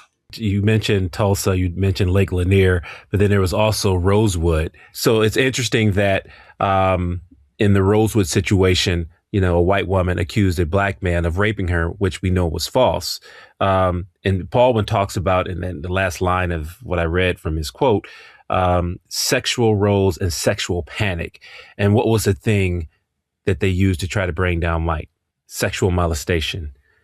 And so these are the things and so that's a great point, Scorp, that, this isn't new. What happened to Michael wasn't new. Like, if you believe in the Bible, in Ecclesiastes, it says there's nothing new under the sun, right? So what happened to Michael was already in play, right? It was already something that we had seen and we know to be the case. As far as, Black people in America, whenever, we receive or whenever we get, to a certain level, we're going to be taken down. And there's going to be ways that we're going to be taken down, so that it creates a narrative, right? It creates this narrative around, especially Black males, as violent, as sexual predators. So that way, that's something that it wasn't lost on me that the whole Me Too movement really kind of focused on Black men, right? There were powerful white executives, but when you think of the Me Too movement, you think of that whole era, you get names like Bill Cosby, you get names like R. Kelly, you get names like Michael Jackson. Those names are constantly being thrown out there. Yet we know the biggest predators was Epstein, Harvey Weinstein. We know, and the countless of others that just paid the media off, paid their accusers off, and just went, about their way. So I think that's just something that, it's a great point that you bring up those examples. I'm very glad that you brought up Black male sexuality. That's important because when people, prior to the allegations, America had a hard time, the world even had a hard time defining Michael's sexuality. I mean, even from the most just blank observation, it's clear that Michael's performance, his singing, his presentation, there's a sexual energy to it.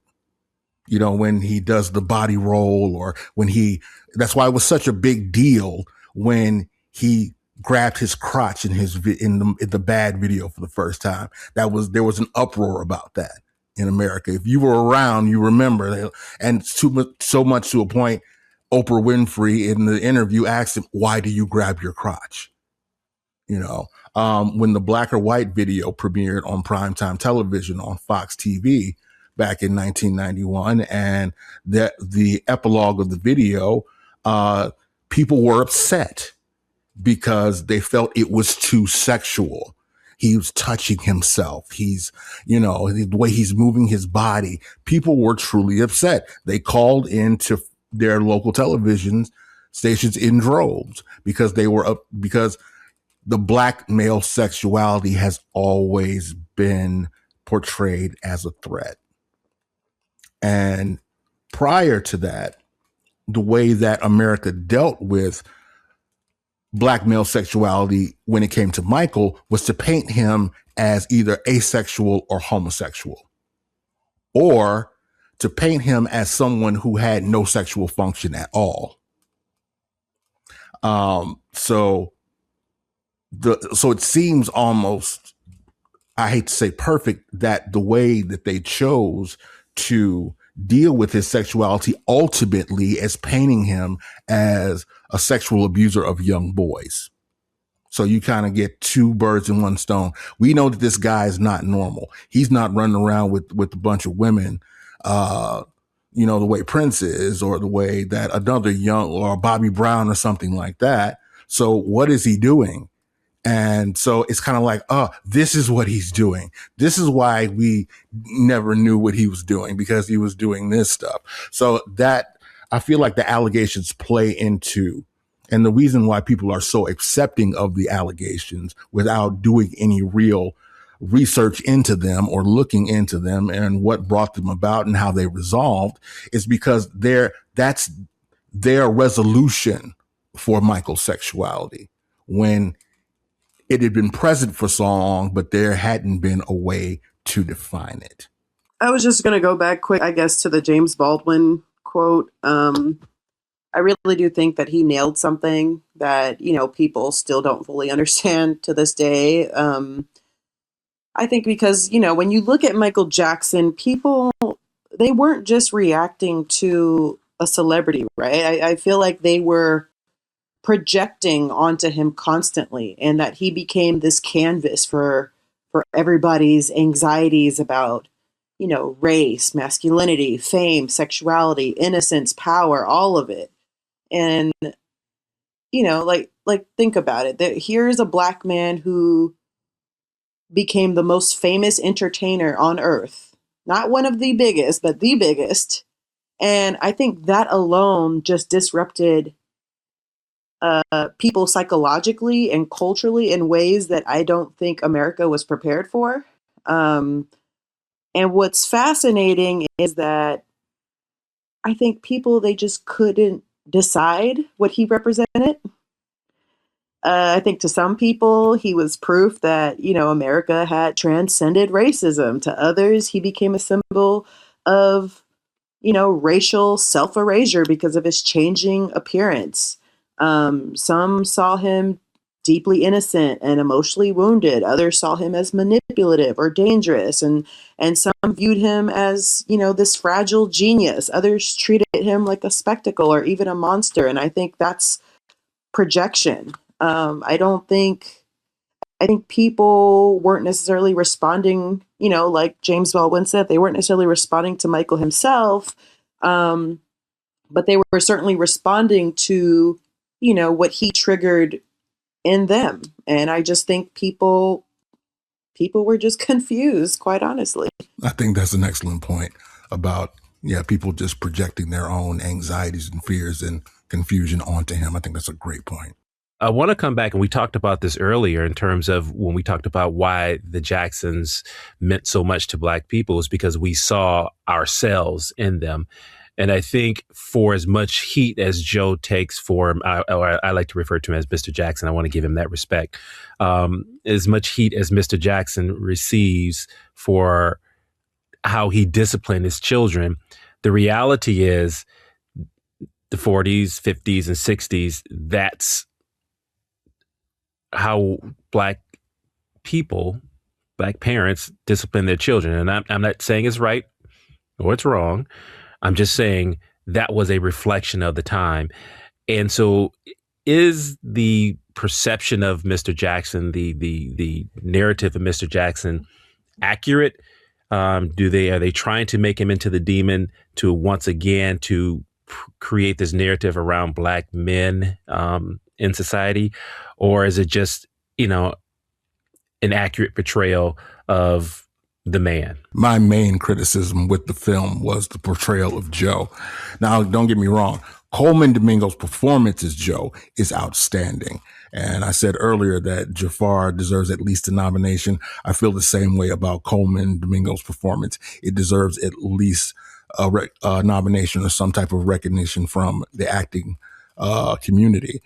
However, I think they kind of pared Joe down to a one-dimensional figure in the film.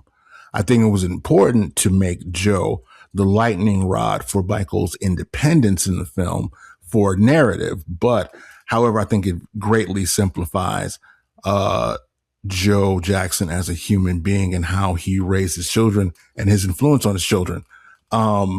Even though Michael said publicly how he disagreed with Joe's methods, there was a point where, after becoming a father himself, Michael came to a place of understanding. He came to understand Joseph better than he did when he was a younger man. And I think that we need to examine Joe in that light. We need to kind of, you have two people, you have two schools of people. You have people say, oh my God, Joe's an abusive monster. And then you got two people who say, hey, Joe Jackson beat those kids into stardom. If he didn't beat those kids, then they wouldn't be the stars that they are today. Two things can be true. And I think we just, whenever we talk about Michael Jackson, whenever we talk about anything, we have to give it the full prism of complexity that it deserves. Joe Jackson was a complicated person. Michael Jackson was a complicated person. And in order to understand them, you have to really pull back and you have to look at, everything that went into it. So was Joe Jackson abusive? At times he was. Were his methods effective? Yes, they were. So you have to kind of give him credit for the things he did right, as well as take credit off for the things he did wrong. You have to view him as a whole person. He's a complex person. It's not just as one note as it was represented in the film. Okay. That's a very eloquent way to put that. But to me, the tipping point is the fact that Joseph was also psychologically and verbally abusive to Michael. It goes far beyond just beat them with a belt or you beat them with a switch and all that. But it goes far beyond that. He called his son ugly. He called him big nose. He made fun of his complexion at a time when it was really, really crucial for him to give him assurance. And that, for me, is the tipping point of how I view him. No, Matthew, you're right. You're right. It's not just the belt. I think we, as the public, we just see it as the belt. Oh, he beat Michael and the other kids with the belt. No, you're right. It was psychological as well as physical and verbal as well. He tore Michael down verbally. And Michael, as we all know, Michael was a sensitive person. So yes, I mean, we have to hold Joe Jackson accountable for those things.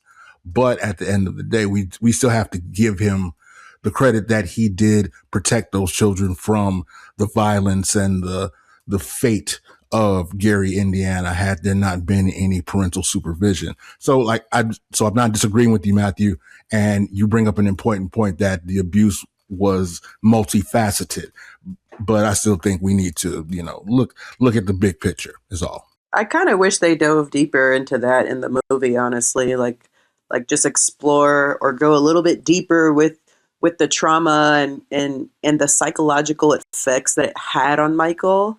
I don't know. I really wish that they dove deeper in the film with that. Hello. I just want to say that, I agree with y'all for the most part. One thing, I saw this with a friend on the second viewing. He told me, he was like, I would really like to see a movie about Joe, to see why he was the way he was. For the most part, we know, growing up during that time, it was a different era, how families, Black families in particular, would discipline their kids. It was almost considered the norm. But I think with Joe, there's a lot that definitely could be explored and looked into, and what made him the way he was. If I were to complain about the movie, that would probably be my only complaint as well. It did come off at times very one-dimensional when it came to him, but it would be great to see how he became the man that he did. Not perfect at all. The things he did and whatnot was, of course, never, applauded. But at the same time, we saw what was created from that. And I would love to do a deep, like if someone did a series on him, I would watch it, because it does. I think it would explain why he was the way he was in a lot of ways. Nicole, it would humanize him, right?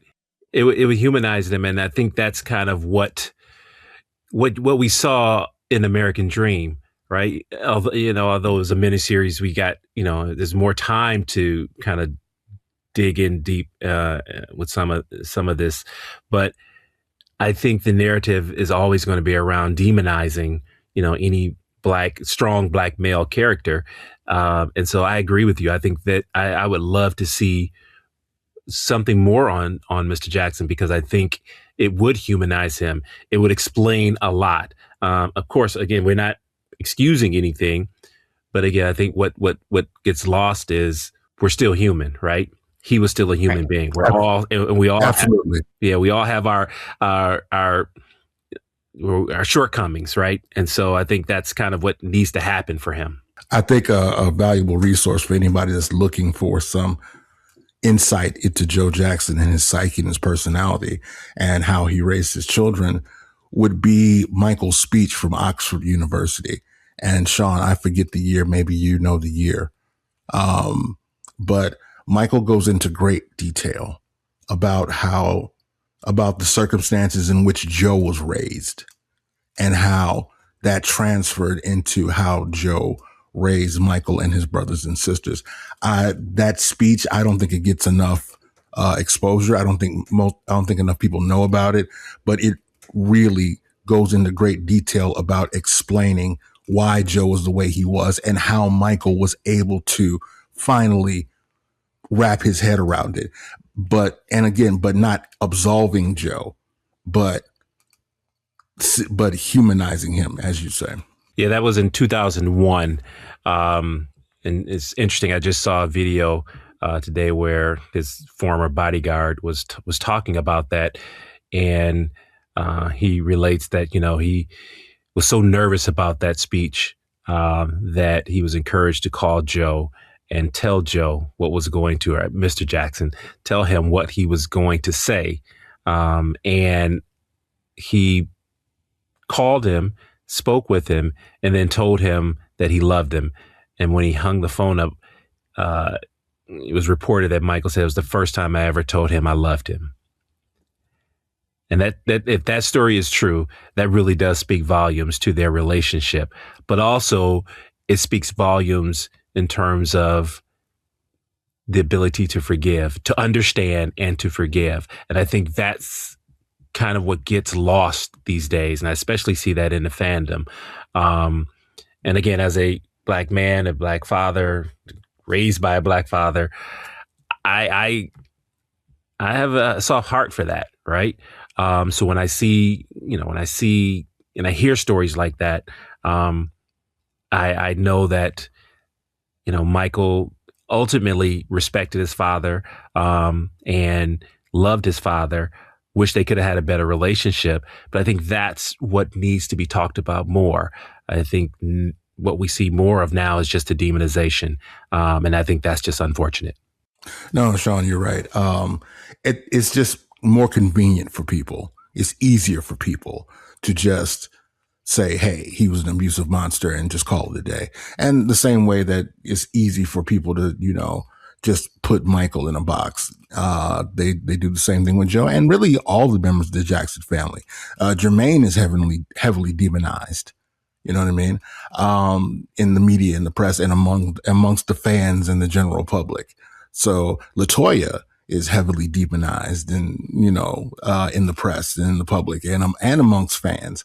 So yeah, it's easier for people. It's more convenient for people to just make these snap judgments without really taking a look at the human beings behind these names and these figures. So in the last 10 years, we've talked about this earlier, how Michael's perception in the media has really taken a hit. And now in 2026, we're seeing a resurgence. So as we wrap up here, let's talk a little bit about, and I know I have not seen it, but there's this new documentary on Netflix. And I think a lot of what people are feeling is that because the biopic has been such a success, that this is yet another opportunity for the media to try to take Michael down. Let's talk a little bit about that. Have you watched the Netflix documentary? Are you going to watch it? What are your thoughts on that? And then let's kind of segue into, our final thoughts on Michael's legacy from a Black perspective. Shawn, I think from what I understand, I guess the announcement came out a couple days ago regarding the Netflix documentary that's coming out. I do think it hasn't come out yet. I believe it comes out on June 3rd.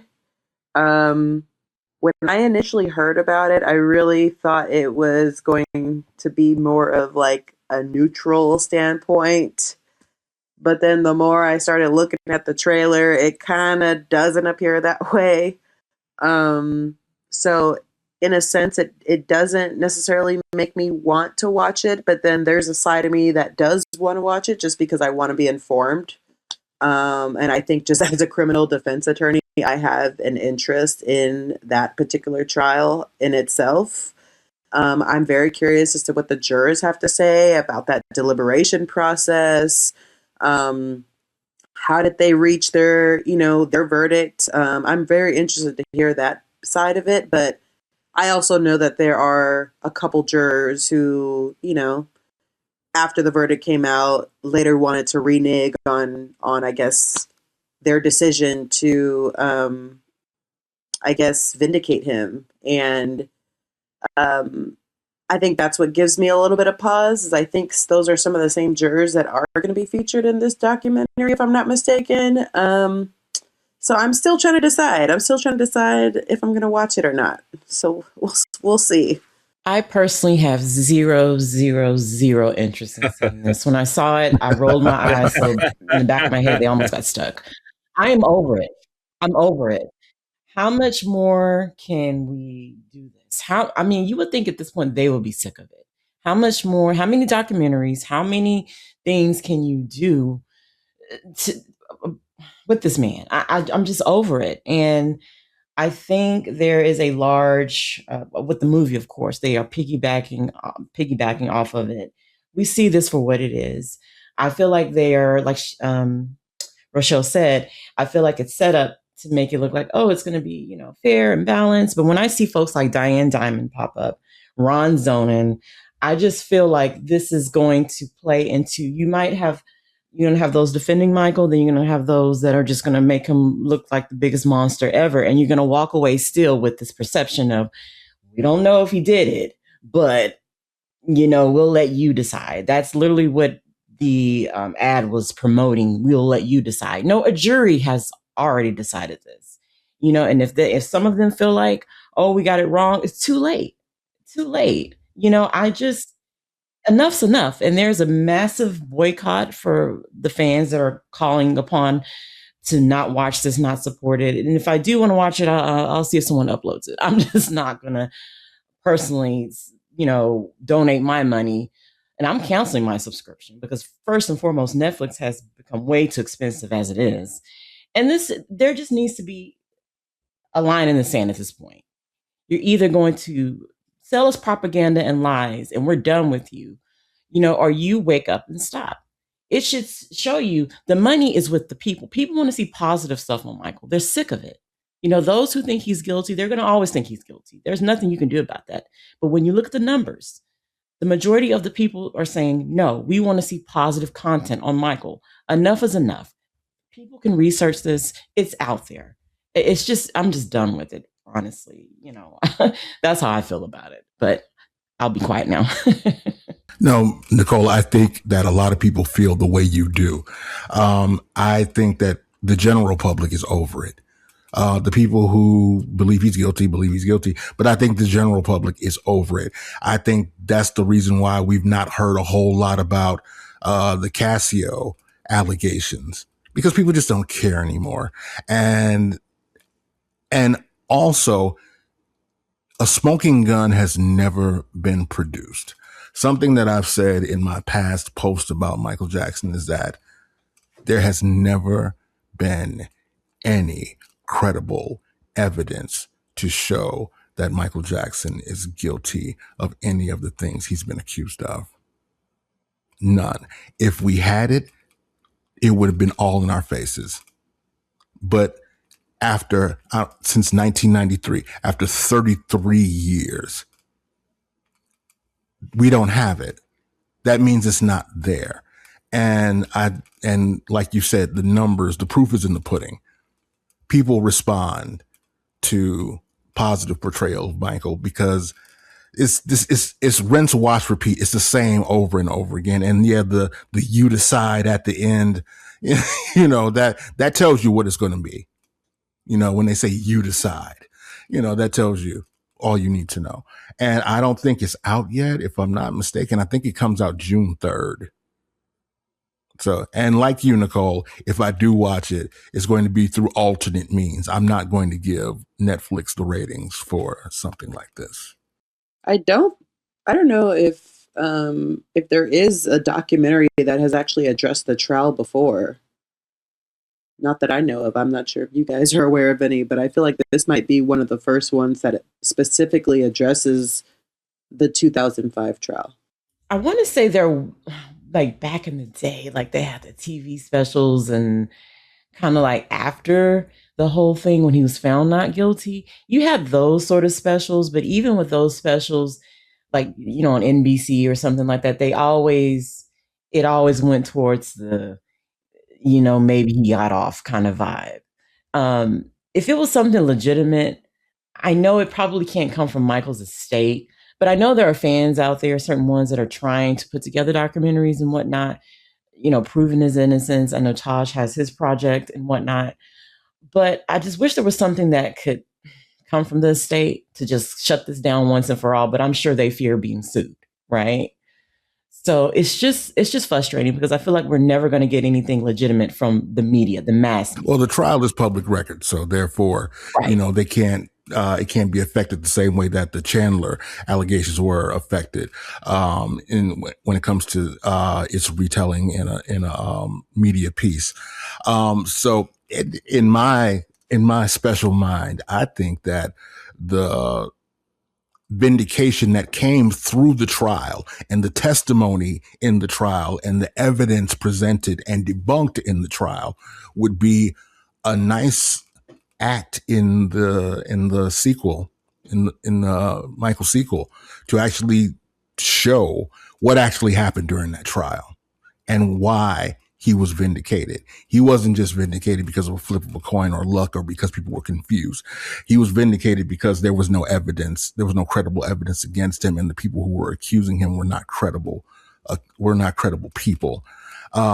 So I think that could possibly be a way to kind of show the public in mass that this man was not guilty of the things he was accused of. So as we wrap up, I want to thank you all for coming on, and would like to get your final thoughts on Michael's lasting legacy, and just in terms of Michael as a entertainer, but also Michael's importance to not only music, but also to his Black audiences and Michael's enduring cultural connection. So basically, I think in the years since Michael's passing, I think the general public has become more knowledgeable about how deeply involved Michael was in Black causes. For instance, I'm from Detroit, Michigan. And back in 1998, the city of Detroit opened up bids for 3 casinos in the city of Detroit. And one of those bids came from a local businessman by the name of Don Barton, a local Black businessman by the name of Don Barton. And Don Barton revealed that his partner in the bid for one of the casinos was Michael Jackson. And Michael came to Detroit and he kind of, did a tour of the city, and they spoke to media and, of course, the city government about this bid. And a lot of it was rooted in, this is a majority Black city, and the Black community needs to have some representation in this new business and financial chapter of the city's operations. The bid was ultimately denied by the city, but it was representative of how deeply entrenched Michael was in Black causes. And I think just a review of not only that, his humanitarian efforts and his business efforts and the things that he's done behind the scenes that he did not publicize, like compensating Little Richard for the publishing that Michael purchased, assisting Sly Stone during hard times, paying for the funeral of David Ruffin, making large donations to the United Negro College Fund. And then even in his art, his above board things that he did. Remember the Time, to my recollection, the Remember the Time video is the only depiction of Egyptians as Africans in mass media. That is important. Going back to the Black or White video, when he's smashing the racist graffiti, which is, interestedly, one of the things that people complained about. And, featuring Black women as his primary love interest in his videos. I think once we pull back and look at the macro, we see how proud Michael Jackson was to be a Black man and to represent us not only in entertainment, but around the world. And for that, his legacy within the Black community will forever be cemented. I mean, as we look at those things, and I'm sure we'll find out more things in the future. And like I said previously, just the way Michael Jackson expressed himself artistically comes from the Black experience, the Black American experience, his connection with Africa. He spoke about that at length in his interview with Jesse Jackson, how he feels about Africa and how he feels about Africa's place in history and how Africa is represented to the rest of the world. I think once people start hearing more about that, but they've heard about it, but once they hear more about it, that forever cements his legacy as a shining beacon of representation for Black people. Great. That was a great breakdown, Scorpeze. I hope I'm saying your name right. But I agree. Especially, I think that's why it's so important. Although I know we can't put all of our stock into the movies and whatnot, but it is important we have these things to keep Michael's legacy alive, and we don't have mainstream media create their own legacy of Michael. So that's why it's so important we have these, the movie, the play, and we have documentaries about his music. That's so important because it shows how Michael became to be as the biggest Black entertainer of all time. And that has to be remembered. That has to be on the record. And I say that because I see a lot of times in the comments, do we need another this? Do we need? Yeah, because as you can see, they're erasing our history before our eyes. We have to have this for the record. And I think everything is coming full circle. And I think this movie, they did not want out, because what you're seeing is people coming back and being like, wait a minute, maybe I had it all wrong. Right? Wait a minute, maybe I did fall for the propaganda. And maybe I need to look a little deeper into who this man really was and what he represents. So absolutely, all of it is important. And I think as time goes on, it's going to get even better. And so I'm very happy that we have these avenues and not just the movies and stuff, but, podcasts like this and whatnot, and fans and everyone telling the truth, showing the truth that, no, this man was done wrong in so many ways. And this is what happened. So yes, his legacy, I think, is going to get stronger and stronger by the day. And thank you. I'll just say that I guess just to piggyback on what everybody's saying, like Michael Jackson, I think is a forever artist. I don't think he is a seasonal artist by any means. And, I do think it's important to recognize Michael Jackson as a Black artist and what his level of success represented. Michael wasn't just famous. He reached a level of global power and influence that, very few Black artists had ever been allowed to reach before him. He broke barriers in an industry that historically tried to limit Black artists, especially when it came to mainstream visibility and ownership of their image and creativity. And once he crossed over globally, he didn't stop being a Black artist, even if the media and public sometimes tried to separate him from that identity. I think that's part of why, the conversations around him became so intense. Michael represented talent, power, wealth, influence, and cultural dominance on a massive scale. He changed what people thought was possible for Black entertainers worldwide.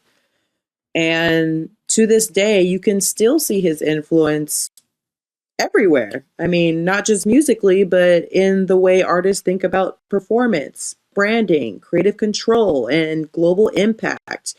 And I think his legacy as a Black artist is a huge part of why he remains such an important cultural figure. And Michael Jackson is just one of those artists that is, he's going to be forever. His music is going to, I think, last for eternity, quite frankly. The great part about all of this is there has never been and there will never be another Michael Jackson. We've talked about it throughout this podcast that what he represented was the best. And what I am so thankful for is now I'm seeing more and more conversation around Michael as the artist, right? You're seeing more clips pop up on social media of producers, arrangers who have worked with Michael Jackson, and they talk about his creative process. And I know we discussed this on the Destiny podcast of how Michael's vocal style was uniquely Black. At times you can hear in Michael's delivery a Black preacher, and going all the way back to Destiny, where you listen to songs like All Night Dancing, where you can hear, the Black church in that song.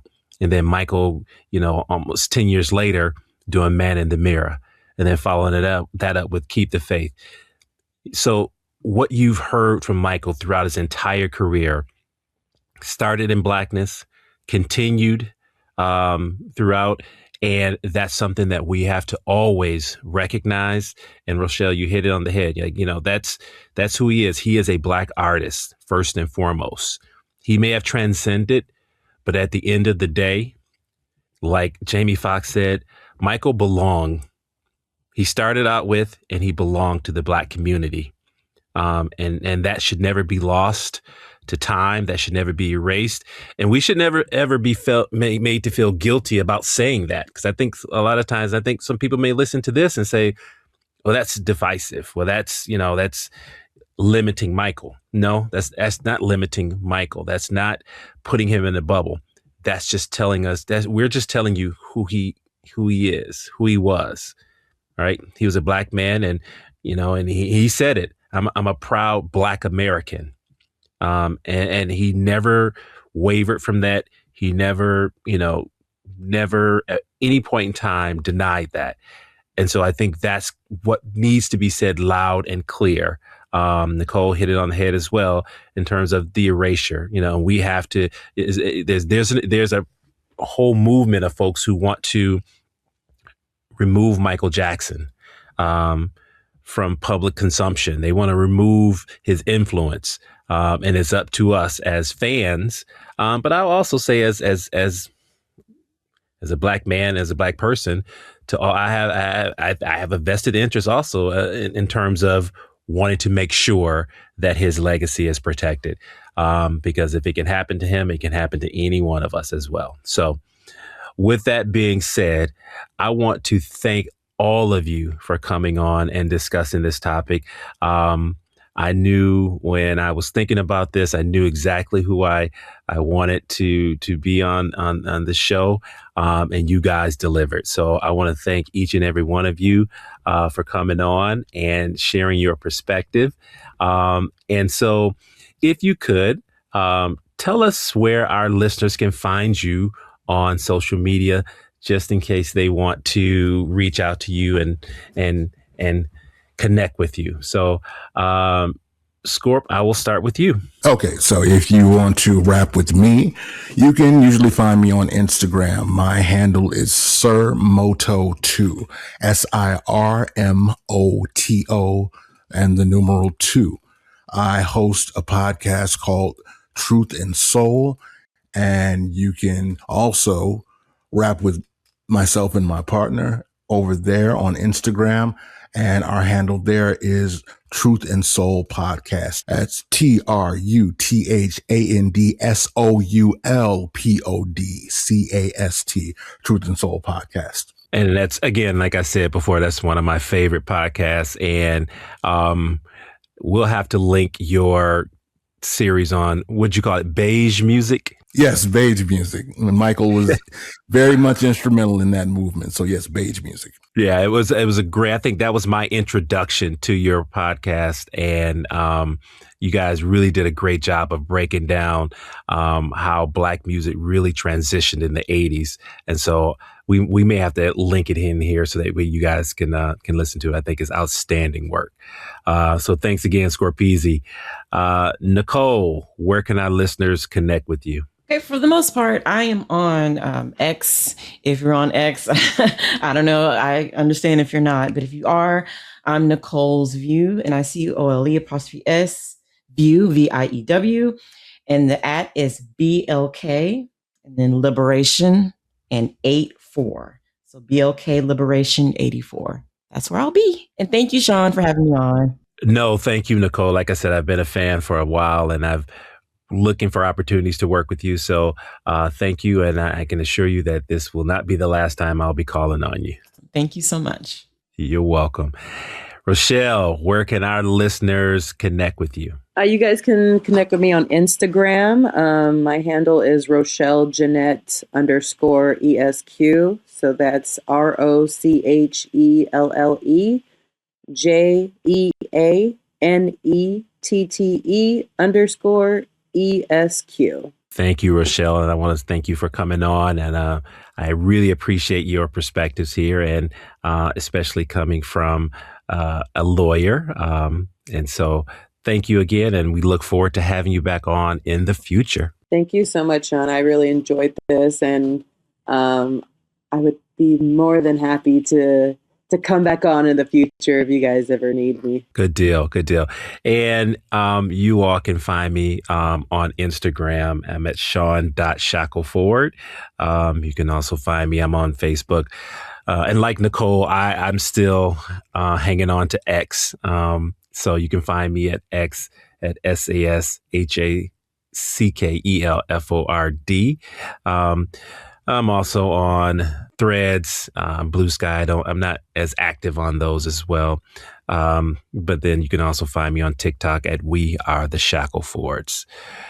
Matthew, where can our listeners find you on social media? Thank you, Shawn, so much for having me. It's been an honor and a privilege to be part of the MJCast episode. You can find me at the Moving Shrine Substack. Please subscribe today. I do a lot of great conversations and articles, podcasts. It's a multimedia experience when it comes to Black music. and Black culture of all shapes and sizes. You can also find me on all my social media. Headphone Addict is my handle on Threads, on IG, on TikTok. It's Headphone Addict 1. And please subscribe today to The Moving Shrine at headphoneaddict.substack.com for all things Black music related, Black culture related, past and present, and of course, Michael Jackson. And you can connect with us on all social media platforms, Blue Sky, Facebook, Instagram, X, Threads, and YouTube. And if you have any feedback on this Michael Jackson podcast episode, we'd love to hear from you. Contact us at the MJCast@icloud.com or find the links to our many social medias on www.mjcast.com. And so that concludes this episode of the MJCast. Thank you for listening and keep living off the wall.